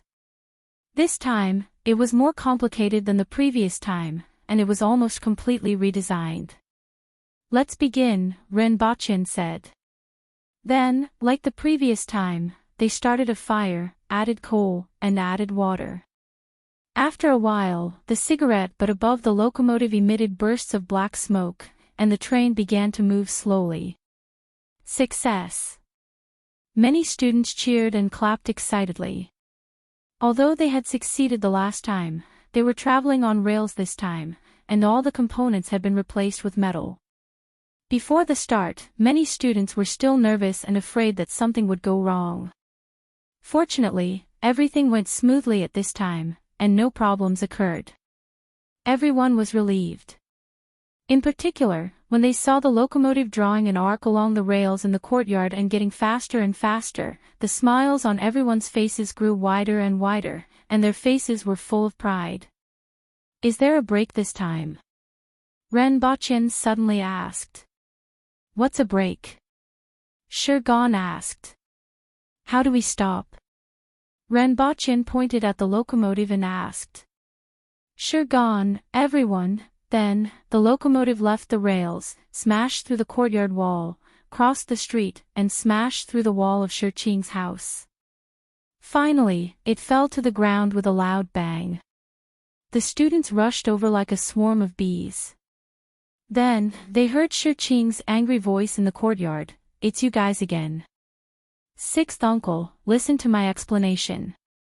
Shirgan pulled the arm of a burly man and shouted, "Hurry up and carry him back." "What explanation?" "Just wait to be beaten up." The burly man picked Shirgan up like a chick and shook him in the air. Suddenly, a small round mirror, 2 metal rods, a handkerchief, and a money bag fell to the ground. When Renbachien arrived, Shirqing stood there with his hands on his waist, smiled kindly at Renbachien and said, "Do you have a grudge against my wall? You dismantled it in the morning, and now you're doing it again. Maybe the feng shui of your courtyard isn't very good." Ren Bachien said seriously.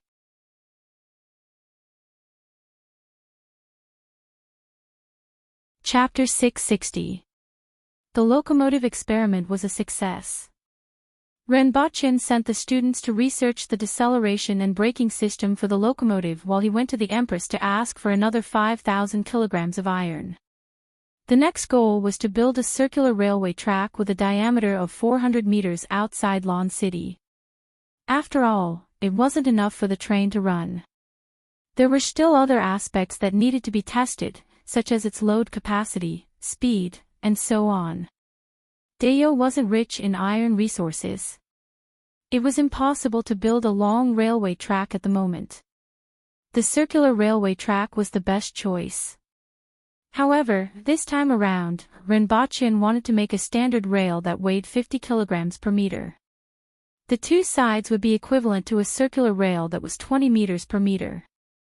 The circumference would be 1,300 meters, which was equivalent to 23,000 kilograms. This was the output of Dayo in the past 4 months. In the next few days, there was inevitably a quarrel in the imperial court.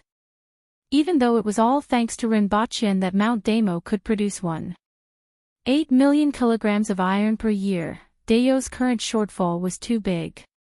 Everyone wasn't optimistic about the project that the academy was working on. Or rather, it was a waste of bricks.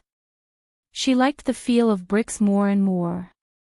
Ever since she had this magical weapon, the Empress had never missed her target. She found great joy in it. Now, the Empress used about a cart of bricks every week, and this consumption rate was still increasing. With the iron mine, manpower was still needed. Ren Bachien asked Tong Jinye to make the grinding tools and molded the railway track. He also brought 1,000 prisoners from the prisoner camp to lay the roadbed with gravel, lay the ties, and lay the railway track. It took a full 20 days to lay the ties and start laying the railway track. Ren Bachien didn't stay idle during this period of time. On one hand, he planned to expand the academy. On the other hand, he started to build the library of the Black Bamboo Residence, which was also the first library in Dayo. After all, Ren Bachien still had a large number of secret manuals. It would be a waste to leave them in the warehouse to rot. There was no harm in letting these students take a look. The construction of the library was very fast. It was completed in less than 20 days. In any case, it was an ordinary brick building with 3 floors and an area of more than 400 square meters. Inside, there were wooden bookshelves, tables, and chairs. Other than these, there were no other decorations. From the outside, it looked simple and crude. However, the value of this library was immeasurable in Dayo. Most of the imperial court officials in Dayo only had a collection of a few dozen books. Some of them only had a few hundred books, let alone the commoners. In this library, Rinpoche had placed tens of thousands of books that covered all aspects. It was something that no other book collection could compare to, and it was enough to excite everyone. The third level contained all kinds of secret manuals that were brought back from Tianjin Basin and some unimportant martial arts that the Empress had collected. Although it wasn't too important, it was still a pretty good cultivation technique for commoners. Although the Aboriginals had great potential, they also faced the same problem as the ancient Chinese. It was very difficult to obtain knowledge, especially when it came to things like martial arts manuals. On the one hand, the secret manuals collected by the library could be used as a reference for students. On the other hand, it could also benefit many commoner disciples. The second floor was filled with professional books that Rinpoche had brought back from Earth, including physics, chemistry, manufacturing, Western medicine, business, and even the Analects of Confucius and Tao Te Ching. As for the first floor, there were some miscellaneous books, but it was precisely these books that made the students unable to move their feet. The books in the library could only be read in the library and could not be taken out. However, this didn't dampen the enthusiasm of the students. Ever since the news of the construction of the library spread, these students began to look forward to it, and quite a few of them came to Rinpoche to inquire about it. It even spread outside the academy and into the ears of some court officials. These students waited for more than 20 days and immediately rushed in on the opening day. Many students rushed to the secret manuals on the third floor, especially the commoner disciples, as they could still find a lot of things that were useful to them. However, someone quickly found the key to open the door to a new world on the first floor. The Pirate King. Why are there drawings inside? This person's drawings are also quite strange. Half an hour later, this thing is quite interesting. A day later, a short new student came to Rinpoche and said, "Teacher, I want to drop out of school." What happened? Rinpoche was a little surprised. Tell me about it. I'm your principal after all, and maybe I can help you solve it. In other words, there weren't many things that he couldn't solve in Dayo. Although this young man wasn't considered outstanding in all aspects, Rinpoche really didn't want his students to leave for inexplicable reasons. I want to pursue my dreams. Rinpoche had a strange look on his face. Why did the word dreams sound so strange coming from the mouth of an Aboriginal? I want to go to the Yun Nation, I want to steal a ship, I want to go out to sea, and I want to be the Pirate King. The young man clenched his fists and shouted with a serious look on his face. Rinpoche's eyes twitched as he looked at the other party's serious face. He silently took out the Type 81 rifle from under the table, pointed it at the young man, and said, "I'll give you another chance to organize your words." Sometimes, life was very interesting, especially when one looked back after a period of time. Many years later, when this young man became the commander of Dayo's navy, Rinpoche felt that today was particularly interesting. Sometimes, a person's future was decided by a small thought when they were young. At this time, Rinpoche still felt that this young man was interesting. However, when he saw another person the next day, he began to feel that in this era without any entertainment, comics were too impactful and had a greater impact on students than he had imagined. The next day, when Rinpoche came to class, he felt that something was wrong. After carefully looking for a long time, he finally found what was wrong: several shiny bald heads. Bald heads were common in Dayo. On one hand, the weather was hot, and on the other hand, many men shaved their heads to save trouble. However, there were many bald heads in the classroom today, and one of them surprised him. Underneath the bald head was a very beautiful face. "Shuohua, what's with your hair?" Rinpoche asked as he placed his hands on the table.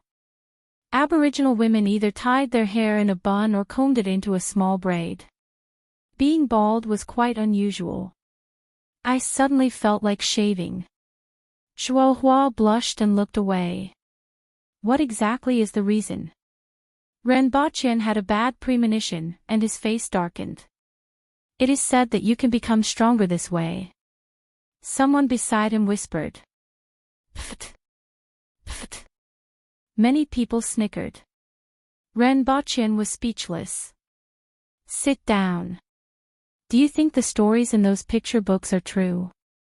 Renbochin didn't reprimand these students and asked seriously. I believe it. That kind of thing is happening in a corner of the world. Otherwise, where did those picture books come from? Someone immediately stood up and said with a serious expression. It was the teenager who wanted to go out to sea to become a pirate king yesterday. I think, maybe, it's true. What if it's true? Someone else said. Regardless of whether it's true or not, it's pretty interesting. I hope it's true. Renbochin looked at the answers of these students and pondered. Those comics had a greater impact than he thought. These students hadn't been exposed to many things and hadn't been exposed to any entertainment. Comics had never appeared in this world before. He originally wanted to show these comics to entertain the students and expand their imaginations. He didn't expect so many students to be influenced and even believe it was real. People on Earth could be exposed to all kinds of information from a young age and could easily distinguish between stories and reality. However, children on Earth would also have thoughts of becoming Ultraman, Super Saiyan, Sun Wukong, Calabash Brothers. Renbochin recalled that when he was young, he always wanted to be the sixth child. These students had just come into contact with such new things, so it wasn't incomprehensible for them to have such a situation. It seemed like he still had to let them come into contact with more things in order to have the ability to distinguish between things. Perhaps he should make a newspaper or something, such as the Lawn City Daily. On one hand, it would allow these students to train, and on the other hand, it would provide some entertainment for the people of Lawn City. At the same time, he could control a mouthpiece.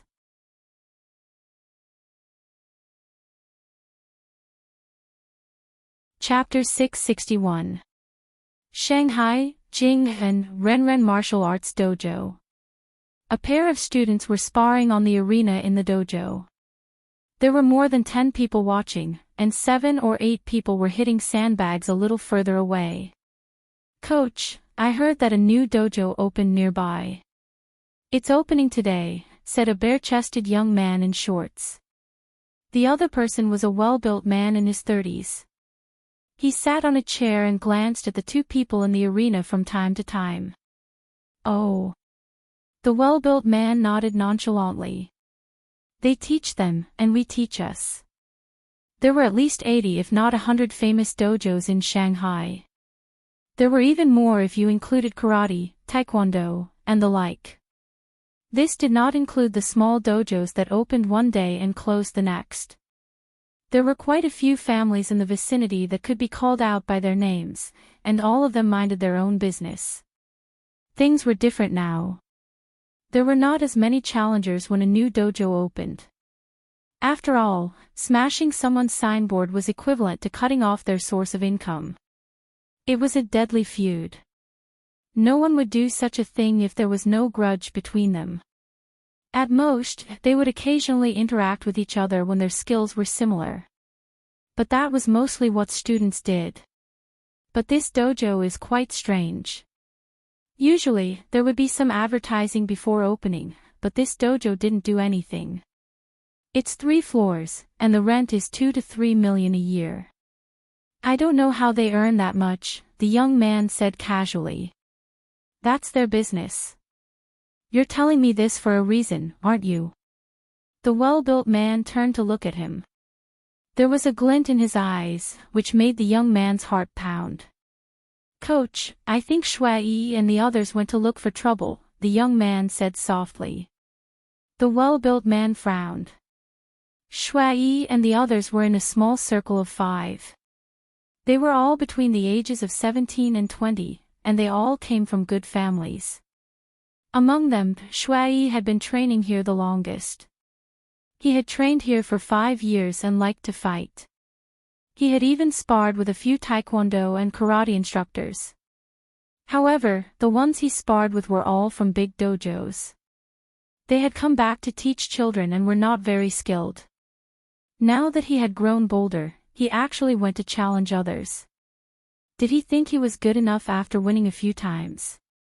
Those small taekwondo dojos that were only a few dozen square meters couldn't compare with those small taekwondo dojos that could rent a few million yuan a year. He would not be a match for any one or two coaches. "Coach, do you want to take a look? In any case, he's from our dojo." "I'm afraid he'll lose face," the young man said. "What's there to see? If he loses, it's because he's not skilled enough, and if he loses face, he's the one who loses face," the robust man said. He didn't think that a student who had only trained for a few years could compete with an instructor from a big martial arts school, even if the student was talented. They weren't on the same level at all. 2 streets away from Renren Martial Arts School, there was an ancient martial arts school with a wooden exterior wall. At the bottom of the sign was a small, Wu character. There was also an unrecognizable character above it. It looked like Xiaozhuan. Some busybodies nearby studied it for a long time, but they could not figure out what it was. Later, when they saw the people from the martial arts club, someone asked if it was the word Yao. However, no one knew which dynasty the word came from.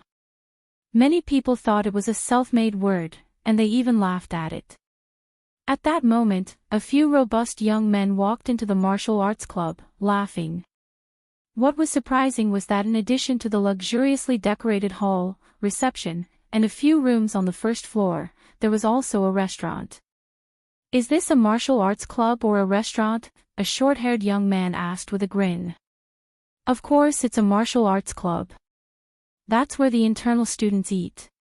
The receptionists were 2 girls in their 20s. They looked delicate and pretty, and they answered politely. "What do you teach?" the young man asked with a smile.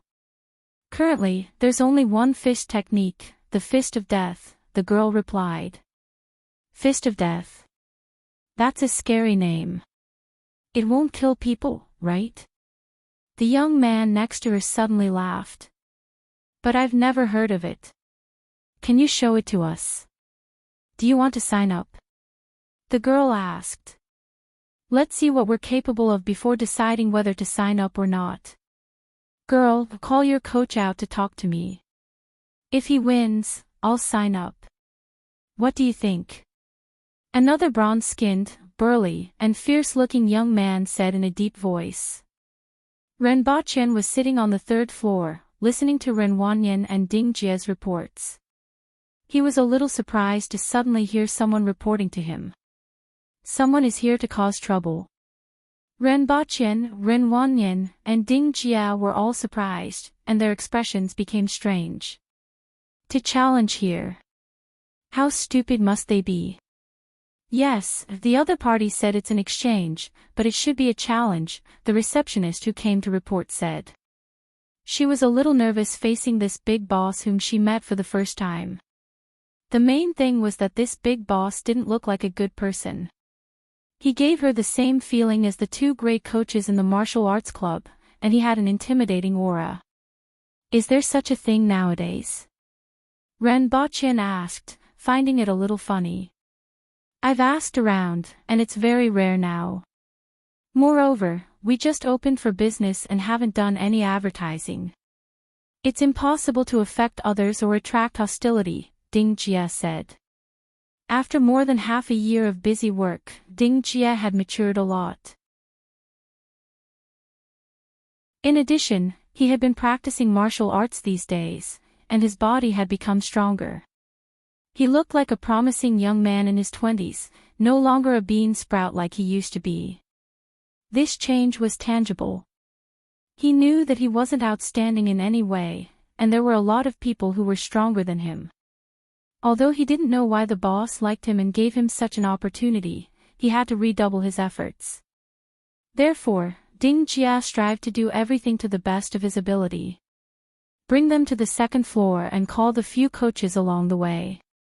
Renbochin smiled, stood up, and walked out of the door. Since he had nothing to do, it wasn't bad to watch some fun. After a while, Renbochin and the others saw 5 young men being brought up. They were all 17 or 18 years old, the age where they would stir up trouble.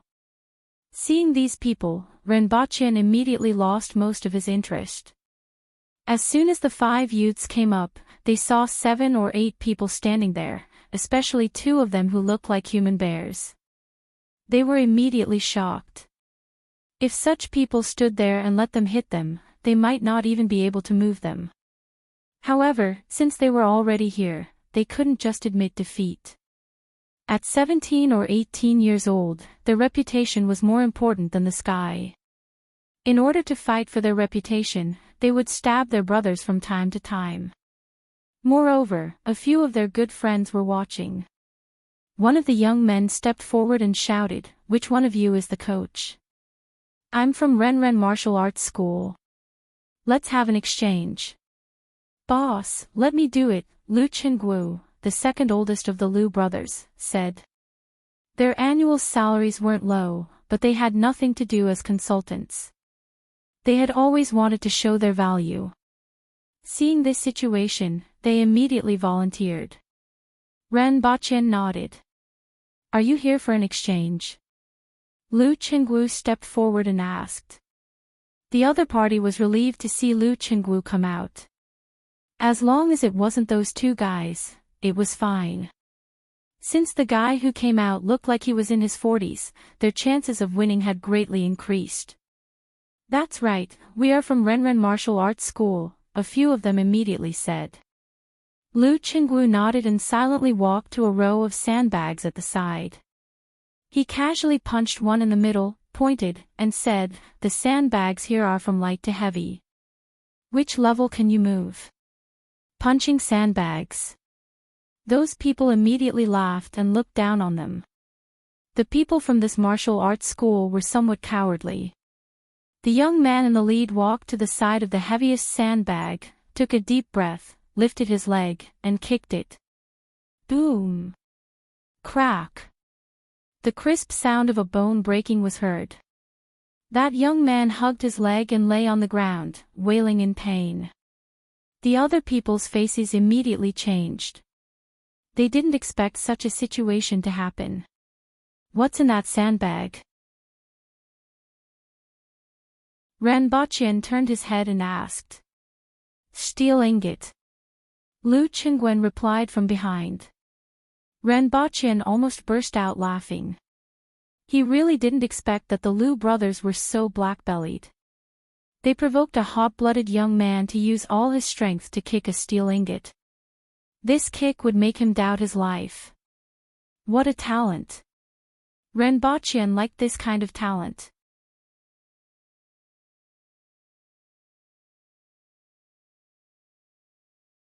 Chapter 662.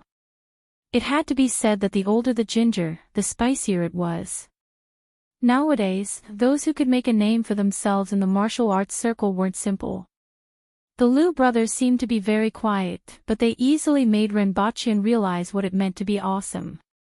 He reckoned that they would have a psychological scar from hitting sandbags for the rest of their lives. Renbochin was in a good mood and had a higher opinion of them. Their goal had been achieved. To be honest, they knew that no matter how good they were at fighting, their boss wouldn't think highly of them. There were too many people who could fight. The dozens of people in the villa could poke them to death with one finger and slap them to the wall. This kind of experience was what Renbochin valued the most. Renbochin's reaction also proved this point. Both sides had forgotten one thing. Renbochin's original purpose of hiring them was to teach the winged cavalry warriors martial ethics. It was to teach martial ethics. The other party rushed forward and surrounded their companion. After figuring out the whole story, they immediately jumped up and scolded. "Bastards, don't you have any shame? Do you think you are fit to open a martial arts center? F***CK XXXXX. Renbochin tilted his head, and one of the winged cavalry warriors suddenly became smart. He understood what Rinpoche meant and strode over. Every step he took seemed to shake the ground. His huge body gave those people a huge deterrent. They paused for a moment before clamoring again, "You don't dare to fight and play dirty. What do you want now?" They didn't believe that these people could do anything to them now. If they wanted to do anything, they could just call the police and make them suffer. That winged cavalry warrior walked over to them with a contemptuous look on his face, turned around without saying a word, and swept his leg across. Before they could react, that leg swept across the sandbag. Following which, a gust of wind blew across their faces. Boom! A loud sound was heard. The sandbag that had just made the young man's face bloody exploded, and the steel ingots inside shot out like fragments of a cannonball.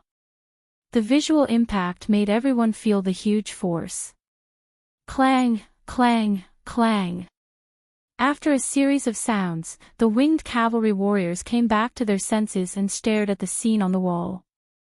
Their faces turned green. The walls were densely embedded with steel ingots that were 3 fingers wide and 2 fingers thick. All of the steel ingots were embedded perfectly straight into the wall, and not the slightest bit was exposed outside. That kick just now didn't seem like a human's kick at all, but a Gundam's kick. Otherwise, how could it have caused such an impact? Everyone's eyes widened and their mouths opened and closed. They were like fish out of water, unable to utter a single word. Bean-sized sweat trickled down their foreheads, and their faces were deathly pale. They looked at the winged cavalry warrior and then at the wall. They uniformly took a step back, carried the young man on the ground, and ran away without saying a word. He didn't dare to say a word. If this kick landed on him, it would be no better than being hit by a truck at 100 miles per hour. The only difference was whether the corpse was whole or not. Not only were they frightened, but even Ren Wanyan and the Liu brothers were horrified.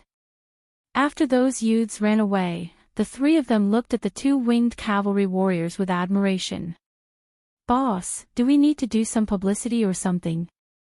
Ding Jia asked. With the strength of these mountain kids, it would immediately cause a sensation as long as they did some publicity, such as taking a video of that kick and posting it on the internet. In his mind, this cultural martial arts company could be established all over the country, gain a great reputation, and become a martial arts holy land in the hearts of ordinary people, just like Shaolin. The difference was that other martial arts centers needed a huge amount of energy and money to do so, and people might not necessarily buy it. Here, all they needed was a gentle push from the back. Upon hearing this question, the others pricked up their ears. "There's no hurry. It's not the right time yet. Let's recruit students first. Those who are fated will come." Ranbachan shook his head. With the strength of the winged cavalry, as long as someone witnessed it, there would naturally be people coming. They were too strong, and even without any publicity, Rinpoche was confident that there would be no shortage of disciples. Just like today's incident, it would definitely be spread out in the future. If they were defeated in an ordinary match, there wouldn't be much to say, and it was even possible for the opponent to slander them after they left. However, that kick from the winged cavalry was far beyond that of a human. Ordinary people who saw this scene were more likely to exaggerate it, and this would make the martial arts center famous. If they were to do more publicity, the martial arts center would probably be overcrowded. The martial arts center had just been established, and the various systems weren't perfect yet. They didn't have enough experience and weren't ready for this. Let's do it bit by bit. After all, Rinpoche's martial arts center was completely different from the martial arts centers, taekwondo centers, and karate centers that previously existed. There were too many things involved, and many things had to be carefully considered. Ding Jia and Ren Wanyan were somewhat puzzled and felt that it was a pity. Other martial arts centers were eager to become famous, but Rinpoche seemed to be afraid of others finding out. However, they would listen to whatever Rinpoche said. In the future, the disciples will be divided into 3 categories. The first category will be ordinary outer disciples, the second category will be inner disciples with some potential, and the last category will be core disciples, Renbochin said. What's the difference in treatment? Ding Jia asked. Ordinary disciples will be taught according to the previous rules. The annual tuition fee will be 50,000 yuan, and they will only be taught boxing techniques to hone their bodies. As for inner disciples, the annual tuition fee will be 20,000 yuan, and they will be taught basic martial arts techniques. As for core disciples, there will be no tuition fee, but they will have to complete missions and exchange points for martial arts techniques, Renbochin explained briefly. Ding Jia and Ren Wanyan felt that it was a little strange. They didn't know why Renbochin had set up such a system. Core disciples actually didn't need to pay tuition fees, but had to complete missions. What missions? Meanwhile, the Liu brothers focused their attention on the martial arts techniques that Renbochin mentioned. Let's leave it at that for now. There are some things that you will understand in the future. Renbochin waved his hand. After that, Renbochin left and went to another martial arts center in Pudong, which was also overseen by 2 winged cavalry warriors. Different from the previous one, there were actually a few students registered for this martial arts center. Renbochin didn't even need to think to know that it must have something to do with some departments. However, it didn't matter as the sand couldn't be washed clean. This time, Renbochin opened a total of 2 martial arts centers in Shanghai. They were located in Jing and Pudong, with an area of about 1,000 square meters and an excellent location. In addition to the teaching area, each martial arts center also had a herb room and a dining room. Naturally, the herbs and meat that were brought back from Dayo were helpful for cultivation. Of course, they weren't open to external disciples. However, these 2 points alone made it incomparable to any other place. These things couldn't be bought by others even if they had the money, and Renbochin wasn't prepared to sell them. Originally, Renbochin was going to build a martial arts center in the capital and a martial arts center in Yang City. However, after careful consideration, he didn't dare to let the winged cavalry warriors out as they might cause trouble. After settling the matters of the martial arts centers, Renbochin became a hands-off shopkeeper and left the 2 martial arts centers to Ding Jia and Ren Wanyan to slowly develop. In any case, his request was to let nature take its course. No publicity, no activities, and it didn't matter if they came or not. He returned to Dayo to start building the paper mill. Furthermore, the roadbed and sleepers of the circular railway had already been laid, and Renbochin still had to arrange for the laying of the tracks. 260,000 kilograms of steel was equivalent to the steel output of Dayo for the past 3 years. This was the largest expenditure since the founding of the nation. He had to let those people in the imperial court see the results as soon as possible. You're tuning into the LoveLore Library YouTube channel. We're so grateful for your support, and don't forget to subscribe to join us on this incredible journey through captivating stories. Your generosity through donations truly makes a world of difference, as it's the primary source of revenue that allows me to expand and enhance this channel for you. Thank you from the bottom of my heart for being a part of this adventure.